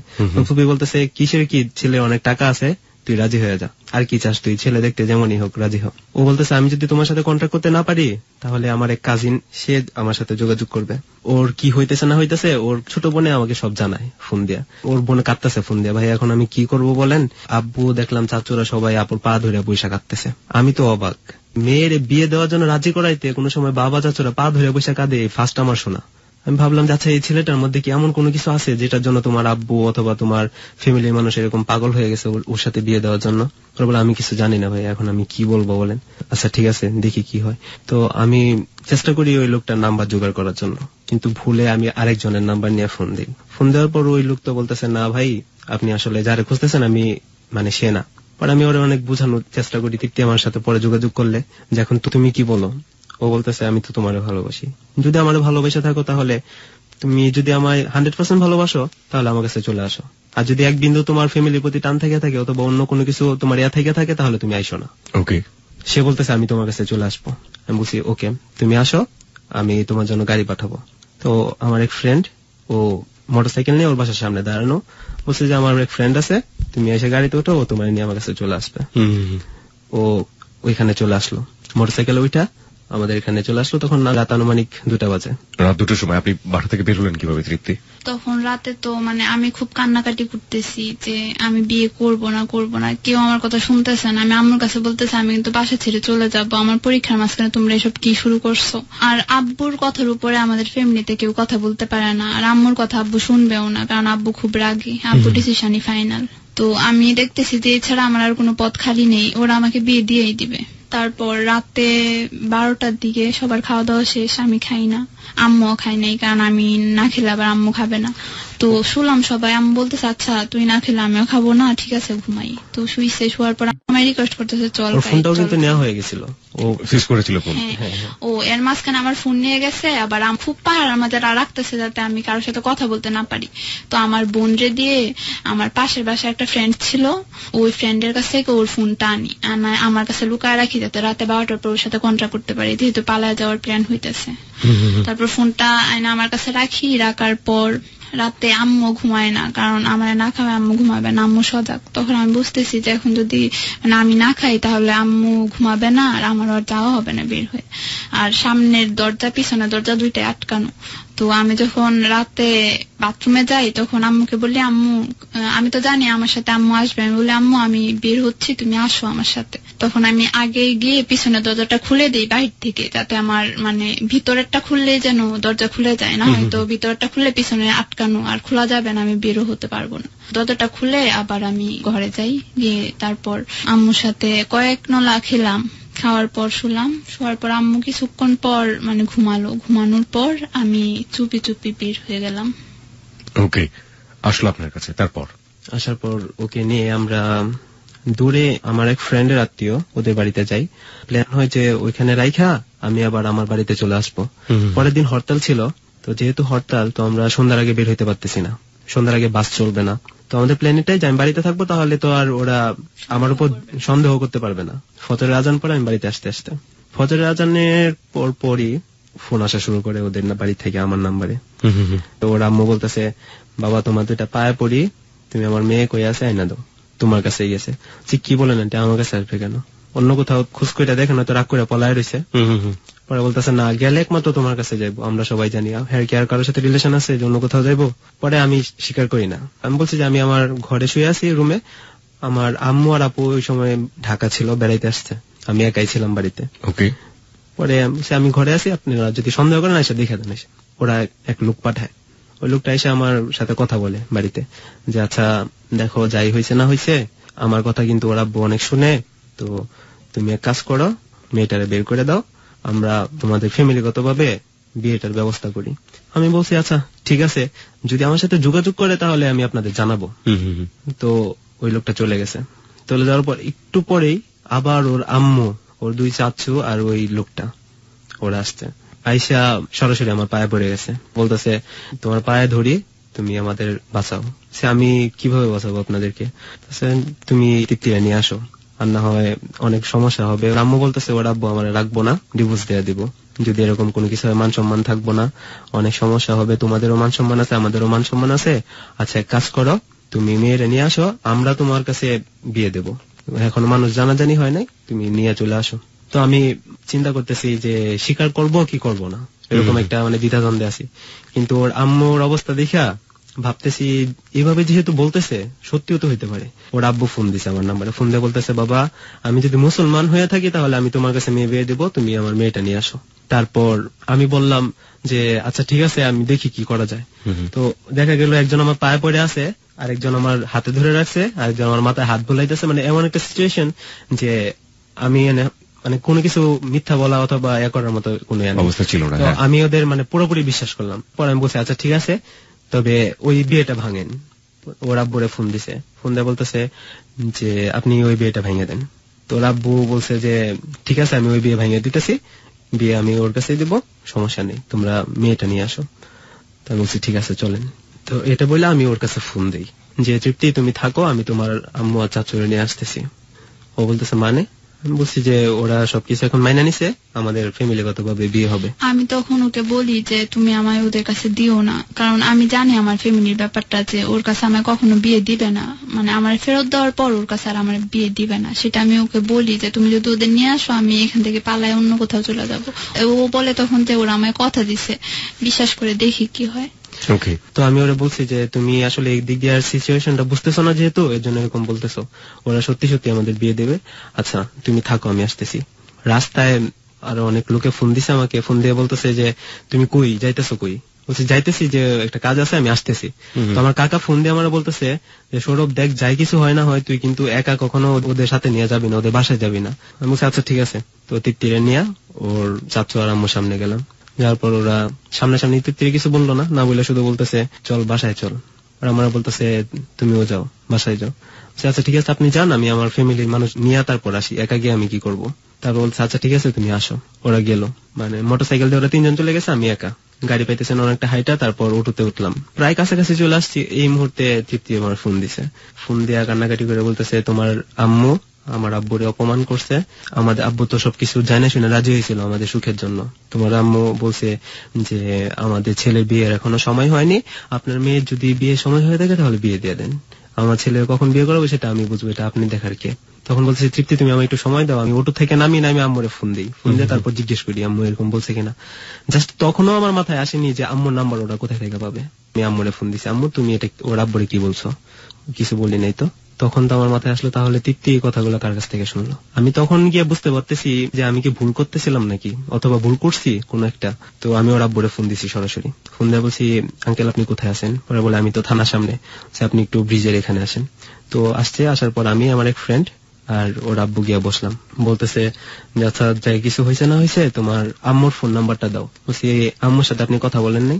বলে না আমার নাম্বার নাই তো আমার কাছে। পরে আমি বলছি তাহলে তৃপ্তি আমার যে ফোন দিয়ে এটা বললো। পরে ওর আব্বু বলতেছে তাহলে তৃপ্তিকে নিশ্চয়ই কেউ ভুল বোঝানোর চেষ্টা করতেছে তোমারে, যেন মানে তোমার সাথে আর বিয়ে করতে রাজি না থাকে। আচ্ছা সমস্যা নাই, ওটা আমি দেখতেছি। তারপর ওর আব্বুরে নাম্বার দিলাম আম্মুর সাথে কথা বললো। বলার পর আম্মুকে বলছে যে এখন আপনি কি বলেন, যেহেতু এরকম একটা ঘটনা ঘটছে। আম্মু বলছে যে দেখেন আমার তো বড় মেয়ে আছে ঘরে একজন, ওর এখনো বিয়ে হয় নাই, আপনি আমার 1 বছর সময় দেন, আমার ছেলের পড়াটাও শেষ হোক 1 বছরে, এর ভিতরে আমি আমার মেয়ের বিয়ে দেই, আমি 1 বছর পর উঠায় নিয়ে আসবো। আর মেয়ে যেহেতু ছাত্রী হিসেবে অনেক ভালো, তাহলে আপনি এখনই বিয়ে দিতে কেন পাগল হয়েছেন। পরে ওর আব্বু বলতেছে আচ্ছা আমার তো সমস্যা, আমি কালকে বিয়ে মেয়ের, এই মুহূর্তে তো আমি মানে বিয়ে ভাঙতে পারতেছি না, এখন আপনারা যদি কিছু করেন। আম্মু বলছে আচ্ছা ঠিক আছে আমি দেখি কি করা যায়, এটা বলে রাখছে। রাখার পর আমি বললাম যে আঙ্কেল আমি কাবিন করে রাখতে চাই, আপনি কি বলেন। পরে বলে আচ্ছা তুমি তোমার ফ্যামিলির সাথে কথা বলো। তো আমি সব মানে আমার আন্টিদের ফোন দিলাম, মামাদের ফোন দিলাম, আম্মুরে ফোন দিলাম, সবাই মানে মোটামুটি জানালাম বিষয়টা। আমার যে বড় মামা আছে, পরে বড় মামা আমায় ফোন দিল, ফোন দিয়ে বলছে তুই আমার সাথে দেখা করে। গেলাম, পরে আমি বলছি মামা যে আমার এই সমস্যা। পরে বলছে আচ্ছা ঠিক আছে ওর বাবারে ফোন দিয়ে বলো আসার জন্য। তা আমি ওর আব্বুরে ফোন দিলাম, বলছি আপনার জন্য মামা বসে রয়েছে, আপনি একটু আসেন। পরে বলতেছে কোন মামা, আমার তো 3 মামা। পরে আমি বলছি যে আমার বড় মামা। বলছে আচ্ছা আমি তো একটু ব্যস্ত আছি, একটু পরে ফোন দিই। তো একটু পরে বলতে আরো 20 মিনিট চলে গেল। আমি আবার ফোন দিলাম, ফোন দেওয়ার পর সে আমার ফোন রিসিভ করে না। সবার নাম্বারে আমার কাছে আছে, ও চাচুদের, এখন কেউ আমার ফোন ধরতেছে না। আর তখন তারা আমার সারাক্ষণ ফোন দিতেছিল সকাল থেকে, ফজরের পর থেকে। যেহেতু পরিচিত নাম্বার থেকে ধরছে না, তো আননোন নাম্বার থেকে ফোন দিলাম। ফোন দেওয়ার পর সে রিসিভ করলো, রিসিভ করার পর আমি বললাম যে আমি সৌরভ। বলতেছে হ্যাঁ বলো কিসের জন্য ফোন দিছো। বলছি আপনার তো আসার কথা ছিল এখানে। পরে বলতেছে আমি খুব ব্যস্ত, এখন কথা বলার মতো সময় নেই আমার। তখন তো আমার যা বোঝার আমি বুঝিয়ে নিলাম। কে বললো এটা? ওটা ওর আব্বু বলছে। ওকে। তো আমি তাকে জিজ্ঞেস করলাম যে আচ্ছা আঙ্কেল আপনি তৃপ্তিকে নেওয়ার সময় আমাকে কি বলে নিছিলেন সেটা কি আপনি ভুলে গেছেন? পরে সে বলতেছে যে আমার এত কিছু শোনার সময় নেই, এটা বলে রেখে দিছে। তারপর আমার যে ফ্রেন্ড ছিল রাজীব, যাকে নিয়ে ওর সাথে কথা বলছিলাম ওর আব্বুর সাথে, তো ওনাকে রাজীবে বলতেছে যে আঙ্কেল দেখেন একবার যেহেতু মেয়েটা চলে গেছে, এত কিছুর পরে বিয়ে দিতে পারেন জোর করে, কিন্তু মেয়েটা যার একবার যাবে না তার কি গ্যারান্টি আছে? আপনার মেয়ের সুখের জন্য অন্তত আপনার এইটুকু স্যাক্রিফাইস করা উচিত। আমি এটা ভাবছি যে আসলে সবাই বলে না পৃথিবীতে অনেক খারাপ মানুষ আছে কিন্তু একটাও খারাপ বাবা নেই, আমি এটা বিশ্বাস করি। কিন্তু আমারও আশা ছিল এটা যে মেয়ের মুখের দিকে তাকায় হলেও বাবা হিসেবে ওনার নিশ্চয়ই এটা ভাবা উচিত যে আমার মেয়েটা যেহেতু ওর হাত ধরে রাতে রাতে ঘর ছাড়ছে, তাহলে নিশ্চয়ই ওরা ততটাই ভালোবাসে যে ঘর ছাড়ার মতো। সেটা যদি সে ফিল করতে না পারে তাহলে তো সন্তানের মন বুঝতে সে ব্যর্থ। তো আমি তখন সিদ্ধান্ত নেই যে আমি একাই ওদের বাড়িতে যাব, ওর সামনে গিয়ে দেখা করব। ওকে। তখন ওর মা দেখা হয় আমার ফ্রেন্ডের সাথে রাস্তায়। তখন তৃপ্তির আম্মু আমার ফ্রেন্ডকে বলে যে তৃপ্তি তো এখন মানে সৌরভকে বিয়ে করতে রাজি না। এই কথাটা মোটামুটি ছড়ায় যায় আমাদের মধ্যে। সবাই বলতেছে যে সাবধান তুমি ওইদিকে যাবা না, আর যেহেতু ওই থানায় কাজ করে ছেলেটা, তোমার প্রবলেম হইতে পারে, স্বাভাবিক। আম্মু অনেক কান্নাকাটি করলো, আমাকে ফোন দিয়া বললো যে দেখ তোর বাবা মারা গেছে, তুই তো আমার একমাত্র অবলম্বন, তুই যদি এরকম করস তাহলে মানে আমার আর বাইসা থেকে লাভ কি, তোরা ছাড়া তো আমি থাকতেও পারবো না। আর সবকিছু চিন্তা ভাবনা কইরা ওরা দেখলো যে এখন আর কোনো কিছু করার নাই, ভুলটা তুমি যা করার প্রথমেই করে ফেলছো ওদের বিশ্বাস কইরা। কিন্তু আমি তো এইটুকু জানতাম যে তারা তো অন্তত বেমানি করার কথা না। আমি এইটুকু বিশ্বাস করা কি আমার জন্য ভুল হয়েছে? যাই কিছু হোক তখন আমার বাসা থেকে বোঝানো হয়েছিল যে ওর আম্মু আমায় বউ হিসেবে মেনে নিতে পারতেছে না, বলছে যে আমায় বিয়ে করাবে না। কে বুঝিয়েছিল আপনাকে এটা? আমার বাবা বলে যে ওর আম্মু এরকম এরকম বলে যে 1 বছর পরে বিয়ে করাবে, এখন বিয়ে করানো সম্ভব না। তো আমি এখন কি করব? আমি বলতেছি যে ঠিক আছে, আমি সৌরভের সাথে একটাবার আমার কথা বলতে দাও, আমি ওরে জিজ্ঞেস করবো যে ওর আম্মু কেন এরকম বললো। কিন্তু ওরা আমায় কথা বলতে দেয় না, বলে যে ছেলের মা তোরে বিয়ে করতে চাইতেছে না, ওই ফ্যামিলিতে গিয়ে কি তুই সুখী হবি? কেন ওই চিন্তা করতেছস? আমরা যেটা করতেছি তোর ভালোর জন্য করতেছি। তো সবাই আবার আমার পায়ে ধরে কান্নাকাটি করতেছে। তো এরকম সিচুয়েশন যে আমি হ্যাঁও বলতে পারতেছি না, নাও বলতে পারতেছি না, যেহেতু ওর আম্মু শুনতেছি যে আমায় বিয়ে করানোর জন্য রাজি না। এরপরের দিন আমার বিয়ে। তো ওই দিন রাতে বিকেল বেলায় বাড়িতে যাই, তারপর রাতে সবাই একসাথে ঘুমাই। তখন দরজাটা খোলা ছিল। আমি আশা করতেছিলাম যে সৌরভ যদি এখন আসতো তাহলে আমি আবার ওর সাথে পালায় যেতাম, কারণ সকাল হইলে তো আমার বিয়েটা হয়ে যাবে, তারপর আর ওর সাথে হয়তো দেখা হবে না। কিন্তু ও আসে নাই। রাতে আমি 1 ফোঁটাও ঘুমাই নাই, শুধু কাঁদছি। তারপরের দিন আমি তো কিছু খাই না সারাদিন, ওই 2 দিন পর্যন্ত আমার খাওয়া নেই। তো এইভাবেই পরের দিন মেহমান আসলো, আসার পর আমি বলতেছি যে আমি কবুল বলবো না, আমার পক্ষে বিয়ে করা সম্ভব না। তখন বলতেছে যে দেখ, তুই যদি কবুল বলতে দেরি করস তাহলে সবাই মাইন্ড করবে, আর তখন তোর বাবার মান সম্মান যাবে। তোর বাবা আবার বলতেছে যে তোর বাবা সুইসাইড করবে, ছুরি নিয়ে বসে আছে, যদি তুই কবুল বলতে দেরি করস তাহলে তোর বাবা মারা যাবে। তো আমি চিন্তা করলাম যে এখন আমার জন্য যদি আমার বাবা মারা যায় তাহলে আমি সারা জীবন, মানে আমার এলাকায় তো সবাই জানবে যে একটা মেয়ের জন্য তার বাবা মারা গেছে। তখন আমার বিয়েটা হয়ে যায়। হয়ে যাওয়ার পর বলে যে শুধু কাবিন করাবে কিন্তু তুলে নিবে না। তো আমার যখন ওইরকম অবস্থা দেখে তখন বলে যে ওই দিনেই আমায় নিয়ে যাবে ওরা। তো আমি যাইতে চাই না, খুব কান্নাকাটি করতেছি, কারণ আমি তখন ভাবি যে আচ্ছা বিয়েটা যখন করছি, বিয়ের পরের দিন আবার আমার পরীক্ষা, তো ওই দিন আমি সৌরভকে ফোন দিব, আমরা আবার পালায় চলে যাব। তো ওই দিন আমি অনেক কান্নাকাটি করে আছি, ওই দিন আর আমায় দেয় নাই, যেহেতু পরের দিন পরীক্ষা। তো পরের দিন আমি পরীক্ষা দিতে যাই, সৌরভকে আবার ফোন দিয়ে বলি যে আচ্ছা আমার বিয়ে হয়ে গেছে কিন্তু এটা আমার ইচ্ছা মতো হয় নাই, চলো আমরা আবার পালিয়ে যাই। আমি আসতেছি, কোথায় আসতে হবে তুমি বলো, আমি বাসে উঠে চলে আসবো। আমার পক্ষে সংসার করা সম্ভব নয় লোকের সাথে যাকে আমি চিনি না, আর আমি তো তাকে ভালোবাসি না, আমি তো শুধু তোমাকে ভালোবাসি, তাহলে তার সাথে আমি সংসার করবো কি করে? তো ও তখন আমায় বলে যে ঠিক আছে, আমি কিছুক্ষণ পর, তুমি পরীক্ষা দাও, পরীক্ষা শেষ করে আমায় ফোন দিও, আমি কিছুক্ষণ পর ফ্রেন্ডদের সাথে আলোচনা করে তোমায় জানাচ্ছি। তো পরীক্ষা শেষ করে আমি শুধু ফার্স্ট নাম্বারটা আনসার করে বের হয়ে আসি। বাইরে একটা মেয়ের কাছ থেকে ফোনটা নিয়ে ফোন দিলাম যে কি ব্যাপার, তুমি কি সিদ্ধান্ত নিছো? তখন ও আমায় ফোন দিয়ে বলে যে দেখো, এটা তো এখন আর সম্ভব না, আমার কোনো ফ্রেন্ডরা এখন আর আমার পক্ষে নাই। তখন আব্বু চলে আসে, আসার পর আমায় বাসায় নিয়ে যায়।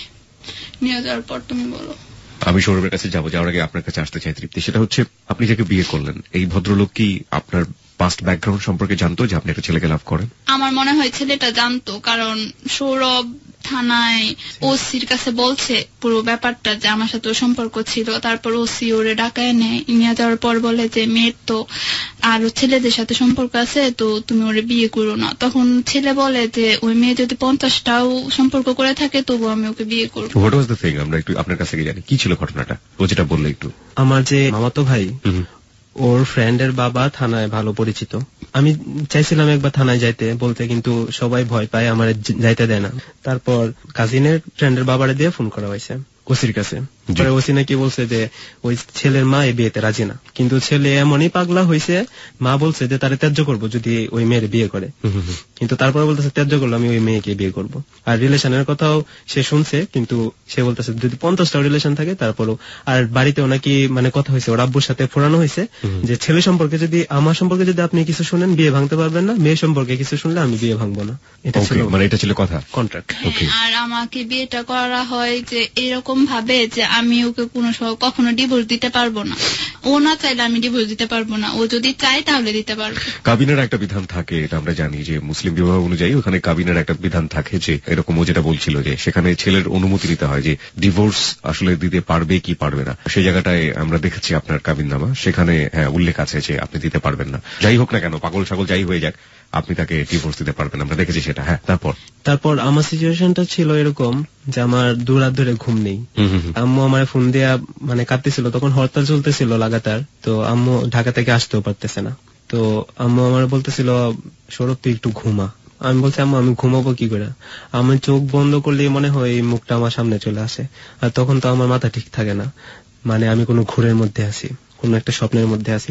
আমি ভাবতেছি আমাদের যদি বিয়ে না হবে এত মিল কেন দিল আল্লাহ, আমি এটা কিছুতেই মানতে পারতেছিলাম না। আর সবাই শুধু আমাকে একটা কথাই বলতেছিল তুমি কি করে এই মেয়েটারে ফেরত দিলা। আর ও আমাকে যখন ফোন দেয় তখন তো আমার মানসিক অবস্থা ভালো না, নিজস্ব ব্রেনে কোনো কিছু কাজ করতেছে না। তো আমি আমার কয়েকজন ফ্রেন্ডকে ডাকলাম, দেখে বললাম যে এরকম এরকম। তখন ওরা বলতেছে যে দেখো আগে যাই হয়েছে না হয়েছে এখন তো ওই লোকের অধিকার হয়ে গেছে, যেহেতু ওর সাথে বিয়ে হয়ে গেছে, এখন যদি কোনো কিছু করতে যাও তাহলে কিন্তু পুরো রিস্কে যাবা, আমরা তোমার সাথে নেই। তখন এই মুহূর্তে আমার একা কিছু করাও ছিল না, আর আমার হাতে তখন টাকাও ছিল না। ওরে আমার ফ্রেন্ড ওর সাথে কথা বললো যে দেখো তুমি এরকম যদি করতে চাও তাহলে তখন সবাই মিলে বাঁচবো আমরা। ওর আব্বু চলে আসছে, ও ফোন কাইটা দিছে। ওই ফ্রেন্ডটা আবার গেছে ওর আব্বুর কাছে, গিয়া বলছে যে দেখেন আপনি তো আপনার মেয়ের জোর করে বিয়ে দিয়ে দিচ্ছেন, এখন তো তৃপ্তি আবার এরকম করতেছে, এখন কি আপনার ভালো লাগবে, এখনো সময় আছে, ওর কাছ থেকে ডিভোর্স নেওয়ান, আনেন, সৌরভ বিয়ে করবে। পরে ওর আব্বু বলতেছে যে ঠিক আছে বাবা তুমি জানাইছো এর জন্য তোমার অনেক ধন্যবাদ, তুমি যাও আমি দেখতেছি বলতে ও আবার বাসায় গিয়ে নাকি তৃপ্তিকে বলছে যে তুই আমার নাম্বার থেকে ফোন দিছিলি, পরে বলে হ্যাঁ দিছিলাম রাজীবকে ফোন। পরে নাকি বলতেছে মানুষ যে কেন ছেলে মেয়ে জন্ম দেওয়াটাই ভুল। তারপর ও ভয়ে ওইখান থেকে নাকি চলে গেছে। চলে যাওয়ার পর তো আমি বুঝতে পারলাম যে ও হয়তো এখন আর মানে আমায় গ্রহণ করবে না। তারপর নান্দাই ওই লোক একটা বাসা নিল, বাসা নেওয়ার পর ওইখানে আমায় উঠায় নিয়ে গেল। তাকে ছেড়ে আমার সারা জীবন থাকতে হবে, আমি কিছুতে ওই লোকটা মানে নিতে পারতাম না। সবসময় মানে ঝগড়াঝাটি হতো, তো ঘরে আসলেই শুধু আমি ঝগড়া করতাম। আপনারা কি আলাদা থাকতেন নাকি আপনারা ওর ফ্যামিলির সাথে থাকতেন? আলাদা, একদম আলাদা। ওকে, ও কি করতো আপনার সাথে, জোর জবরদস্তি করতো?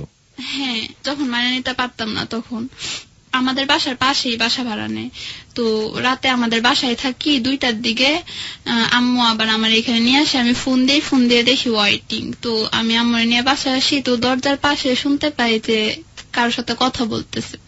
এর আগে শুনছি যে ওর একটা মেয়ের সাথে রিলেশন ছিল। দরজা খুলে ঘরে যাই, ও নাম্বারটা ডিলিট করে দেয়, কিন্তু কল ডিউরেশনে যে ও কত মিনিট কথা বলছে সবকিছু তো আছে। তো আমি ওইগুলা বের করলাম, পরে সবকিছু স্বীকার করছে। স্বীকার করার পর আমি আবার আমাদের বাসায় চলে যাই রাতে 2:30টার দিকে, ঝগড়াঝাটি করে চলে যায়। চলে গিয়ে বলি যে দেখো ওদের বুঝাইতে চেষ্টা করি যে তোমরা যা করছো সেটা ঠিক না, ওই লোকটা খারাপ, ওর অন্য মেয়েদের সাথে সম্পর্ক আছে, আমি ওর সাথে থাকতে পারবো না। তো ওরা বলে যে ওইরকম ছেলেরা করেই, তুই মানায় নে, তুই ভালো করে বুঝা, তাহলে ওইরকম করবে না। ওই ছেলেটার একটা মেয়ের সাথে সম্পর্ক এক্সিস্টিং আমরা দেখতে পাচ্ছি, এবং তারপরেও সে আপনাকে বিয়ে করেছে। হ্যাঁ, ওকে। এবং বিয়ের পরেও ওই মেয়েটার সাথে ফোনে কথা বলছে। হ্যাঁ, বাসা থেকে আবার আমাকে জোর করে ওইখানে পাঠায় দেয়, ফুলপুর ট্রান্সফার হয়, ওইখানে নিয়ে যায় আমায়। মানে আমি বুঝতে পারতেছি যে এখন আমায় বাসায় কেউ গ্রহণ করবে না, এসব বলে কোনো লাভ হচ্ছে না। ও আরেকটা কথা, যে বিয়ের পর থেকে ওর সাথে কন্ট্যাক্ট করি, ও আমার সাথে কথা বলতে চায় না, কিন্তু আমি ওর কণ্ঠ না শুনে থাকতে পারি না। আমার এক ফ্রেন্ড ছিল, ওদের বাড়ির কাছে, ওরে ফোন দিতাম, ফোন দিয়ে কনফারেন্সে বলতাম যে তুই একটু সৌরভরে ফোন দে, আমি শুধু ওর কণ্ঠটা শুনবো। আর ও তো আমার প্রতি রাগ যে আমি কেন ওকে ছেড়ে বিয়ে করলাম, কিন্তু আমার তখন যে সিচুয়েশনটা কি ছিল সেটা হয়তো বুঝতে পারতেছিল না। তো এভাবে ফোন দিয়ে আমি 2-3 দিন পর্যন্ত ওর কণ্ঠটা শুনি। আপনি কথা বলতেন না, শুধু কণ্ঠটা শুনতেন? শুধু কণ্ঠটা শুনতাম, তাতে আমার ভালো লাগতো। ও একদিন বলে যে তোর নাম্বার থেকে ফোন দে, সমস্যা কি? একদিন ফোন দিলাম আমার নাম্বার থেকে, ও আমার সাথে কথা বলে না, খুব খারাপ ব্যবহার করে যে কেন আমায় ফোন দাও। কিন্তু তখন খুব কষ্ট লাগতো যে আমায় এত ভালোবাসতো, সে এখন আমার সাথে কথা বলতে চায় না। এইভাবেই কথা বলা চলতো, আমার সাথে খারাপ ব্যবহার করতো, আমি শুনতাম আর নীরবে কাঁদতাম। ওরেও বুঝতে দিতাম না যে আমি ওর কথাতে কষ্ট পাইতেছি। বলি যে চলো আমরা আবার পালায় যাই, আমার এইভাবে থাকা সম্ভব না। এর মাঝে আবার ওই লোকটার মানি ব্যাগ থেকে আমি একটা মেমোরি পাই। ওই মেমোরিতে মেমোরি কার্ড, হ্যাঁ মেমোরি কার্ড, ওই মেমোরি কার্ডে 2-3টা মেয়ের ফটো ওর সাথে আর খারাপ ভিডিও ওই মেয়েগুলোর সাথে। তো এইগুলা দেখে আমার খুব কষ্ট লাগে যে আমার মা বাবা আমায় এত খারাপ একটা লোকের সাথে বিয়ে দিল। এদিকে আমি ওরেও বুঝাইতে পারতেছি না যে আমি কতটা কষ্টে আছি, আমি এখন কিভাবে এখানে থাকবো। আপনার যে অ্যাফেয়ারটা ছিল বা আপনি সৌরভের সাথে কন্টিনিউ করছেন বা ওকে ফিল করেন, এটাও তো ওই লোকটা? হ্যাঁ, যখন বৃষ্টি হতো তখন আমি মনে হয় বসে থাকতাম, কি একটা ভাবতাম। তখন বলতো যে তোমার দেখে মনে হয় যে আগে কারোর সাথে রিলেশন ছিল, এখন তার কথা ভাবতেছো। আসলে তো সে সব জানতো, বুঝতে পারতো। আর সৌরভ বলতো যে তুমি ওর কাছ থেকে ডিভোর্স নিয়ে আসো, তাহলে আমি তোমায় বিয়ে করবো, তোমায় নিয়ে পালায় দেওয়া আমার সম্ভব না, কারণ এরপর প্রবলেম হতে পারে, যেহেতু ডিফেন্সে চাকরি করে। তারপর আমি ওই লোকটার কাছে সবকিছু বলি যে আসলে আমার একটা ছেলের সাথে অ্যাফেয়ার আছে, তুমি আমার ডিভোর্স দেওয়া দাও, আমি তোমার সাথে সংসার করতে পারবো না, তোমার যে ক্যারেক্টার আমার তোমার সাথে সংসার করা সম্ভব না। তখন সে বলতো যে আমার চরিত্র এইরকমই, আমি চেঞ্জ হইতে পারবো না। আর তার আগে কোন কোন মেয়ের সাথে রিলেশন ছিল, আগে তার নাকি কোন বউয়ের সাথে কি খারাপ সম্পর্ক ছিল, এগুলো সব আমার কাছে বলতো যাতে আমি কষ্ট পাই। এগুলো আমার শুনতে খুব কষ্ট হইতো, কিন্তু আমি ওরেও বুঝাইতে পারতাম না যে আমি কতটা কষ্টের মাঝে আছি। আমি যখন অনেক কান্নাকাটি করি তখন বলে ঠিক আছে ওই ছেলের নাম্বারটা আমায় দাও, আমি তোমায় ওর কাছে বিয়ে দিয়ে দিব। তো আমি নাম্বারটা দিই, দেওয়ার পর সৌরভের সাথে কথা বলে, কিন্তু বাসে থাকে ও কথা বলতে পারে না, বলে আমি বাস থেকে নেমে আপনার সাথে কথা বলতেছি। তো ফোন কাটার পর বলে আমি তো ভাবছি তুমি এমনিতে বলতেছো, কি করে ভাবলা যে আমি তোমায় ডিভোর্স দিব আর তুমি তোমার অন্য কোনো ছেলের হাতে তুলে দিব? বলে এখন আমি এই ছেলের কি করি তুমি দেখো, আমি ওরে মার্ডার কেসের মামলায় ঢুকাই দিব, তারপর ওর জীবন লাইফটা যে কি হয় সেটা তুমি এখন দেখো। তো আমি খুব ভয় পাইতেছি, কিন্তু আমি ওর নাম বলি নাই, একটা বিষয় দিয়ে আছে যে ও চিনতে পারবে না, শুধু নাম্বারটাই আছে। তো আমি ওর SMS করি যে তুমি বলো না যে তোমার সাথে আমার রিলেশন আছে, আমি বলবো যে আমি ফান করছি, ও আমার ফ্রেন্ড, ওর কাছে আর ফোন দেয় না। তো আমি এটা বলি যে আমার এক ফ্রেন্ড, আমি তোমার সাথে ফান করছি, আমার আসলে কারোর সাথে রিলেশন নেই, কারণ বুঝতে পারতেছি যদি আমি বলি তাহলে ওর কোনো ক্ষতি করবে। আমায় মানে বন্দি অবস্থায় রাখতো, দরজাটা শুধু খুলতে পারতাম, নিচে কেসে এটা তালা আটকা রাখতো, আর আমার কাছে কোনো চাবি দিত না যাতে আমি বাহিরে না যেতে পারি। একদিন আব্বু আম্মু আসলো ফুলপুরে রোজা ঈদের আগে, আম্মা আব্বু বলতেছে আমায় নিয়ে যেতে নান্দাইল, তো আমায় দিবে না, আমায় কোথাও যাইতে দেয় না, গেলে সাথে নিয়ে যায় সাথে নিয়ে আসে। অনেক কষ্ট করে আমি গেলাম নান্দাইল, যাওয়ার পর বাসায় এসে শুনি ও বাসায় একটা মেয়ে নিয়ে আসছিল। মালিক আন্টি আমায় বলে যে মেয়ে নিয়ে আসছিল, পরে আমার কাছে বলে যে আমার কেসের বিষয়ে একটা মেয়ের আমি নিয়ে আসছিলাম, ওর টাকা লেনদেন ছিল, এটা তো বাহিরে করা যায় না, তাই বাসায় নিয়ে আসছিলাম। টাকা লেনদেন মানে কি, ঘুষ খাইতো? হ্যাঁ, এবারে শোনার পর ঝগড়া করতাম যে তুমি আমায় ডিভোর্স দেওয়া দাও প্লিজ। আমি বলছি যে আমি তোমায় ডিভোর্স দেওয়া দিব। বলে তুমি ভালো করে জানো যে তুমি আমায় ডিভোর্স দিতে পারবা না, আর তোমার যদি আমার সাথে মানায় নিতে পারো তাহলে ভালো, আমার চরিত্র আমি চেঞ্জ করতে পারবো না, আর যদি মানায় নিতে না পারো তাহলে একটা চিঠি লিখে চলে যাই। তখন আমি ভাবছি হয়তো সে আমায় ডিভোর্স দিবে না, আমার ফ্যামিলি থেকে যদি সমস্যা হয় ওর উপর চাপ আসে এর জন্য। তো আমি ভাবছি একটা চিঠি লিখে যদি চলে যাই তাহলে হয়তো প্রবলেম হবে না। তো আমি সৌরভকে বলি যে তুমি আমায় নিয়ে যাও, ও আমায় এরকম বলছে, কিন্তু সৌরভ আমায় নিবে না, ও কিছুতে রাজি হইতেছে না যে পরে প্রবলেম হবে, আমি তোমায় নিতে পারবো না। আরেকদিন এরকম ওই মেয়ের সাথে আবার কথা বলে, আমি জোরে সহ্য করতে পারি না, এর জন্য রাগানোর জন্য ওই মেয়ের নাম্বারটা আবার রাখছে ডায়াল নাম্বারে। তো ওইটা আমি দেখি, দেখার পর আবার ঝগড়াঝাটি হয়, ঝগড়াঝাটি হওয়ার পর সে থানায় চলে যায়। আমি এই ফাঁকে ওই দিন মালিক আন্টি ছিল না, মালিক আন্টির মেয়ে ছিল, তো ওর কাছ থেকে গেটের চাবিটা নিয়ে বের হয়ে চলে আসি। আমি আইসা আমার এক বান্ধবীর মেসে উঠি। ওই দিন রাতে সৌরভের কাছে ফোন দিয়ে যে আমি ওইখান থেকে চলে আসছি, আর আমার পক্ষে ওইখানে থাকা সম্ভব না, তুমি যদি এখন আমায় না নাও তাহলে আমার আত্মহত্যা ছাড়া আর কোনো পথ খোলা থাকবে না, তুমি বলো আমায় নিবা কিনা। ও বলে ঠিক আছে আমি কালকে সকালে তোমাকে নিতেছি। ও আর ওর ফ্রেন্ডরা আমায় নিয়ে ওর এক ফ্রেন্ডের বাড়িতে যায়। যাওয়ার পর ওইখানে ওরা ডিভোর্স দেওয়ানোর জন্য যা কিছু করার সবকিছু করছে, ডিভোর্স দেওয়া হয়েছে। তারপর কিছুদিন পর আমাদের বিয়ে হলো। এর মাঝখানে আবার ওই লোকটার কাছে আমি ফোন দিই।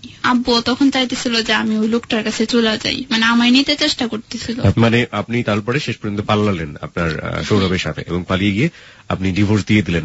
আর আপনি ব্যাপারটা এরকম হয়েছিল যে আপনি যদি সৌরভকে না পান আপনি সংসারে সাস্টেইন করতে পারবেন না, টিকতে পারবেন এবং আপনি সুইসাইড করবেন, এরকম একটা অবস্থা। কারণ এটা ছাড়া আমার কোনো পথ খোলা ছিল না, কারণ আমার ফ্যামিলিও আমারে নিবে না, কারণ আমি জানি ওদের কাছে যতই তার অন্যায় বলি সবকিছু ওরা জানতো, যাই হয়তো আমি সবকিছু বলতাম, কিন্তু দেখা যায় তো ওরা বলতো যে মানায় নাও, মানায় নিতে চেষ্টা করো, কিন্তু আমার পক্ষে তো মানানো সম্ভব ছিল না। একদিক দিয়ে আমি ওরে ভুলতে পারতেছি না, এটা এক কষ্ট, আমি ওরে মিস করতেছিলাম, আর একদিক দিয়ে ওই দিক দিয়ে ওই লোকটা আমায় কষ্ট দিত, আমি সেটা সহ্য করতে পারতেছিলাম না। প্রিয় শ্রোতা, খুবই গুরুত্বপূর্ণ একটা পয়েন্ট আমরা পুরো গল্পটা শুনে এই জায়গাটিতে আপনাদেরকে নোট করার জন্য বলছি।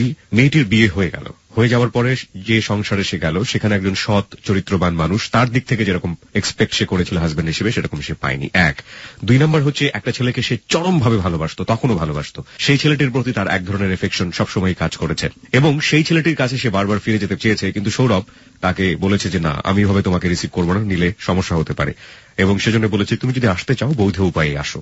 দুই, তিন নম্বর হচ্ছে তার সর্বশেষ আশ্রয়স্থল তার ফ্যামিলি।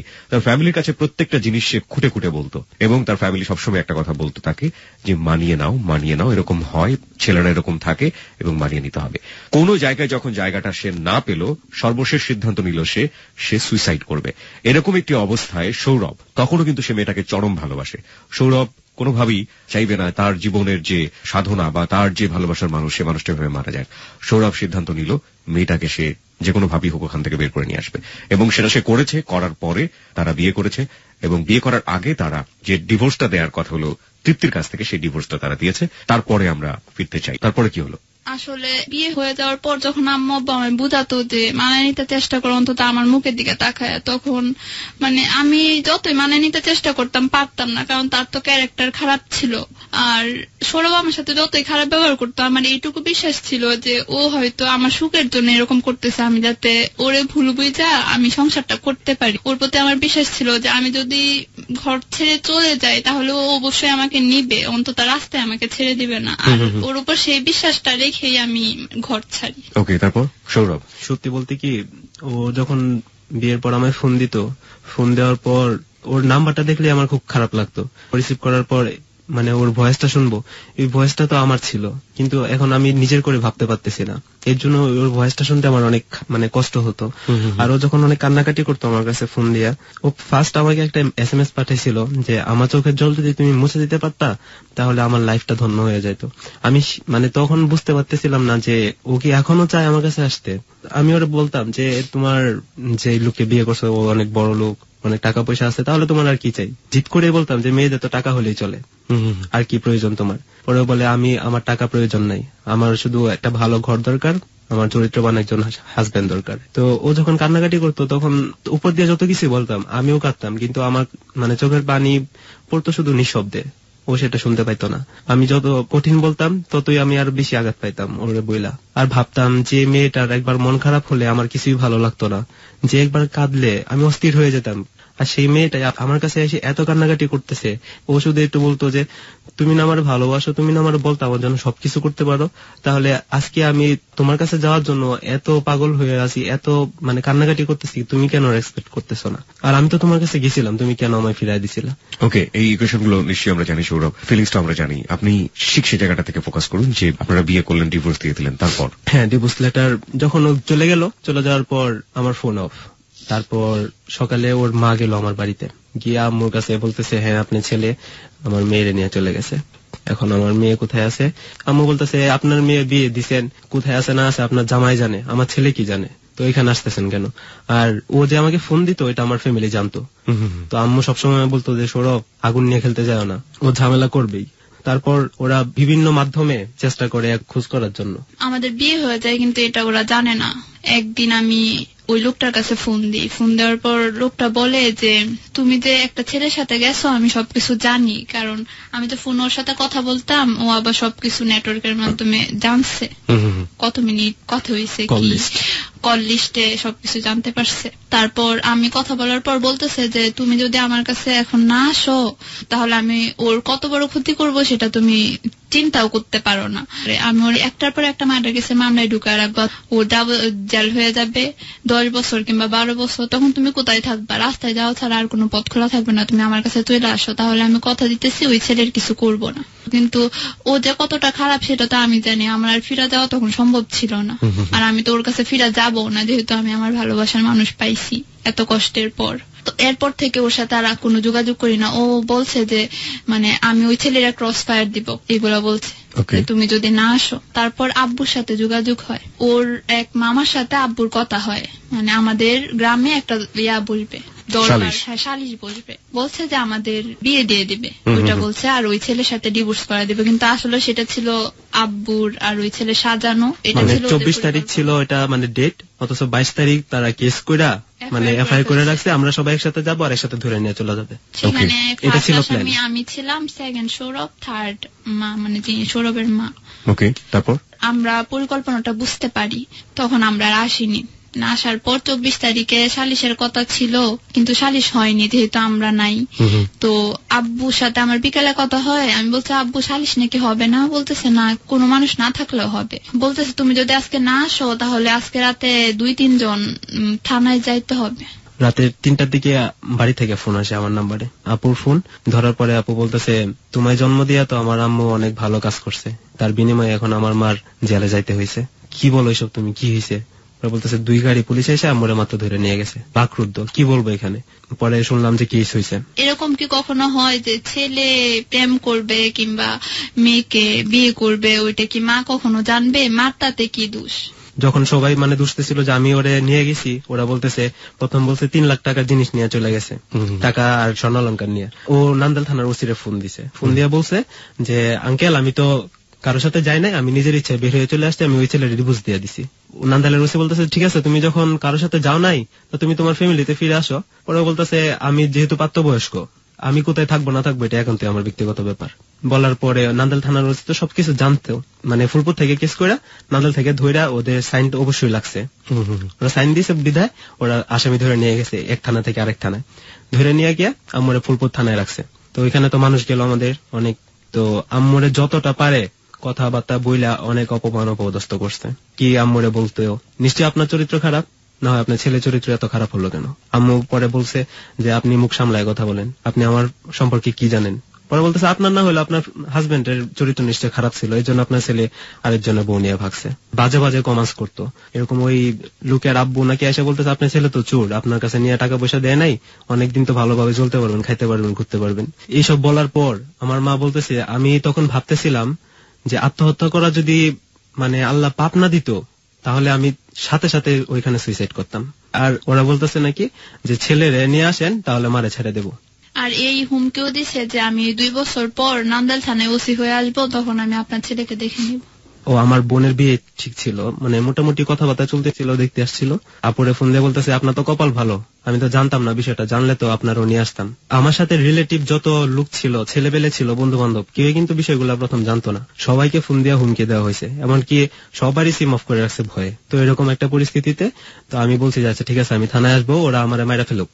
পরে সবাই আমার বুঝাইতেছে যা হওয়ার হয়ে গেছে, তুমি এখানে যাও না, আচ্ছা দেখি আমরা কি করা যায়। তো সে বলতেছে আন্টি থাকুক আমার এখানে 2 দিন, তারপর কোর্টে চালান দেব। তো অনেক রিকোয়েস্ট করানোর পর, অনেক মানুষকে দিয়ে ফোন করানোর পর সে রাজি হয়েছে, কারণ থানায় পাখা নাই, হাত পাখা একটা কিনে এনে দিছিল, ওইটা ব্যবহার করতে দেয় নাই, কয়েল দিতে দেয় না, বলে যে না মশা খাক, আপনার ছেলে এত আনন্দ করতেছে আপনি একটু কষ্ট করবেন না। যে আমার মা 3 দিন পর্যন্ত এক বোরকা পরা, গোসলও করে নাই, এইভাবে রয়েছে, বোরকা খুলে নাই। সবাই বলছে বোরকা খুলে ফেলেন, আমি বলছে না, কারোর সামনে যায় না। তো ওইখানে থেকে আবার রিমান্ড দিয়ে পাঠাইছে, 3 দিনের রিমান্ড চায়া, যেন আদালত থেকে জামিন না হয়। সে আম্মুরা নাকি আসলে বলছে জান দিয়া দিছে আপনার, অন্তত নিম্ন হইলো 15 দিন জেল কাটতে হবে। আর আম্মুরা ডাকে এনে লাস্টে বলছে যে আপনি যদি এখন আপনার ছেলেরা বাঁচাইতে চান তাহলে মেয়েটারে আমার হাতে তুলে দেন। ওই মেয়েটা আমি সংসার করবো না ওর সাথে, তবে ওর কলজাটা ছিঁড়ে আমি দেখবো কতটুকু বড়। ওই ছেলে আর মেয়ে কলজাটা ছিঁড়ে আমি দেখতে চাই কতটুকু বড়। তারপর আমাদের উকিল যে আছে উনি আসলো, আইসা আমার ফোন দিছে, বলছে যে তোমরা কোর্টে আসো, আত্মসমর্পণ করো, তারপর আমি জামিনের ব্যবস্থা করতেছি। তো আমরা কোর্ট থেকে জামিন নেই। যেদিন আমাদের জামিন হয় ওই দিন আমার আপু আর আন্টি আম্মুরে বলতেছে তোমরা বাসায় যাও, আমরা তোমার আম্মুরে গিয়ে খবরটা দিয়ে আসি, শুনলে হয়তো অনেক মনটা ভালো হবে, যেহেতু জেলের ভিতর আছেন, শুনলে ভালো লাগবে যে ওদের জামিন হয়েছে। ওরা গেছে এখানে, যাওয়ার পর ওর এক ফুপু থাকে মেশিন, ওই ফুপুর সাথে দেখা হয়েছে। দেখা হইলে ফুপু বলতেছে এই দাঁড়া, তোর আমার ভাইয়ের মেয়েরে কোথায় রাখছস? পরে সবাই বলতেছে যে কি হয়েছে এনে। আমার আন্টি বলতেছে দেখেন ভাই, ওনার ভাইয়ের মেয়ে চলে গেছে, তো আমার বোনের ছেলে আছে সাথে, এর জন্য চিল্লাপাল্লা করতেছে। তো সবাই বলতেছে আপনি তো মেয়ের আত্মীয় হন, তাহলে এত জোরে জোরে চিল্লাপাল্লা করতেছেন কেন? তো সে আমার আন্টির গলা থেকে চেনটা টান মারে ছিঁড়ে নিয়ে গেছে। স্বর্ণের একটা চেন ছিল, যেহেতু নিয়ে গেছে, আন্টি বলছে আমার চেনটা দেন। পরে বলে না এটা আমার চেন। এখানে তো আর কিছু বলার থাকে না। তো এইভাবে চলতে থাকলো। আম্মু জেলে যাওয়ার পর থেকে ওর ফ্যামিলি ঠান্ডা, কোন প্রকার চেষ্টা তদবির এরকম কোনো কিছু করা হইতেছে না। কিন্তু ভাবলাম যে যেহেতু মোটামুটি এখন পরিস্থিতি ঠান্ডা, আমাদের জামিন হয়ে গেছে, আম্মু জামিন হয়ে চলে আসছে, ঈদ যেহেতু সামনে, তো আমি বাড়িতে যাই, গিয়ে ঈদ করি আম্মুর সাথে, অন্তত সবকিছু একটু হালকা হোক। আমি বাড়িতে গেলাম, ঈদ করলাম, কিন্তু ভয় একটা সবসময় ভিতরে ছিল, তাই আম্মু না করছে ঘরে শুইতে, অন্য বাড়িতে গিয়ে থাকছি। ঈদের 2 দিন আগে আমি বাড়িতে যখন যাই, আমার বাড়ির সামনে 2টা লোক রাতে, তাদের হাতে ধারালো অস্ত্র ছিল। হঠাৎ করে এটা দেখা মহিলা উঠছিল, ওইটা দেখে বলছে, দেখে তো চিল্লান দিছে, সব এলাকার মানুষ আসছে, আইসা খুঁজে টুজার পায় নাই, পালায় গেছে। তো আমি মানে যতটা সেফ থাকার দরকার ততটা সেভে থাকতাম। ঈদের পরে আমার এলাকা, আমি যেখানে ছোট থেকে বড় হইলাম, সবকিছু আমার চেনা জানা, আমি তো থানা আর পুলিশ কখনোই ভয় পাইতাম না, কারণ আমি কখনো খারাপ কাজ করি নাই। আমি ওদেরকে ভয় পাবো কেন? আর আমার বাবা থাকতে আমি দেখছি যে আমার বাড়িতে ওসি আইসা দাওয়াত খাইছে, আমার আব্বুর সাথে সবসময় বসে আড্ডা দিছে, এত প্রভাবশালী ছিল আমার আব্বু। আচ্ছা প্রবলেম কি, আমার এলাকা যেহেতু, আমি একটু ঘুরে আসি বাইরে থেকে। আমি গেলাম, যাওয়ার পর যখন আসি হঠাৎ পিছন থেকে 2 জন লোক আমার ডাক দিল, দাঁড়াও, মানে আমার গেঞ্জি ধরে ফেলছে। তখন আমি বুঝে ফেলছি যে পুলিশের লোক। আমি বলছি যে কি ব্যাপার? ওরা বলতেছে তোমার নাম কি? বলছি নাম। তোমার বাবার নাম কি? তো আমি ভাবলাম মিথ্যা বইলা লাভ কি, আমি সত্যি সত্যি বলছি। বাবার নাম বলার সাথে সাথেই বলতেছে হ্যাঁ এটাই ঠিক আছে, গাড়িতে তুল। পরে গাড়িতে তুললো, গাড়িতে তুলতেছে আর আমার হাতে হ্যান্ডকাপ লাগাই ফেলছে, সবার সামনে থেকে আমার ধরে নিয়ে চলে যাইতেছে। আমি মানে পুরো অবাক। আমি জিজ্ঞেস করছি আচ্ছা আমার বিরুদ্ধে কি কোনো ক্লেম আছে? ওরা বলতেছে 2টা মার্ডার কেসের আসামি তুমি। তখন তো আমার আর বোঝার বাকি থাকলো না। তারপর উঠছি, ওঠার পর মানে ওর একটা ব্যাডমেট আছে নান্দেল থানায়, ওই ব্যাডমেটে আমার বলতেছে যে কোথায় পড়স, কি করস তুই? বলছে পড়াশোনা করি। কোথায় পড়াশোনা করস? ঢাকায়।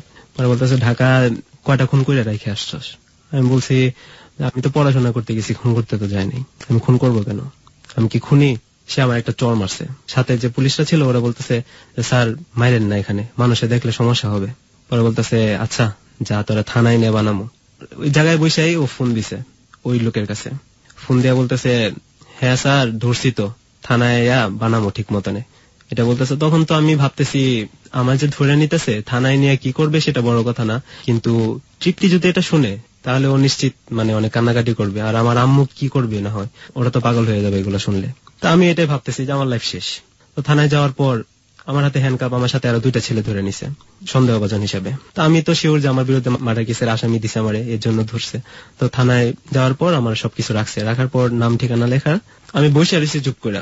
আবার আমার একটা চড় মারছে, বাইরে থেকে মনে ফোনে কথা বলে আসতে আইসে আবার চড় মারছে। মায়েরা বলতেছে কি কত চেহারা এরকম হয়ে রয়েছে, চেহারা ঠিক কর। বলছে আচ্ছা ঠিক আছে, বসে রয়েছি।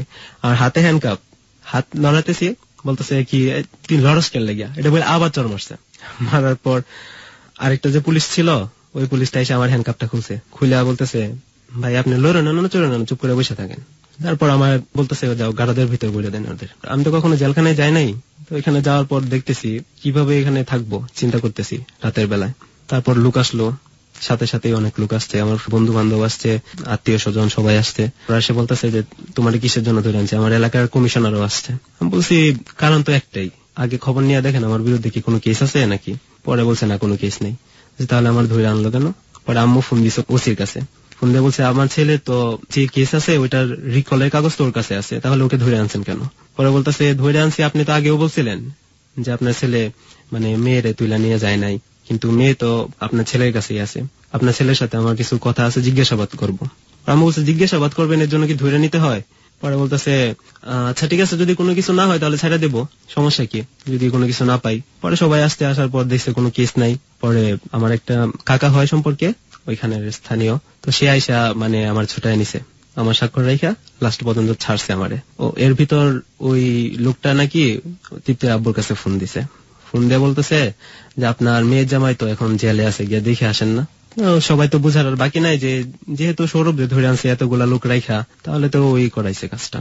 তো বাড়িতে গেলাম, যাওয়ার পর আমার মা কখন আমার গায়ে হাত তুলে না, আমার না করছিল যে এখানে যাইস না। তো ওই দিন আমার মা কিন্তু অনেক মানলো ওই দিন, তাতে আমার কষ্ট হয় নাই, কিন্তু কষ্ট আমার ওইটুকু জায়গাতেই।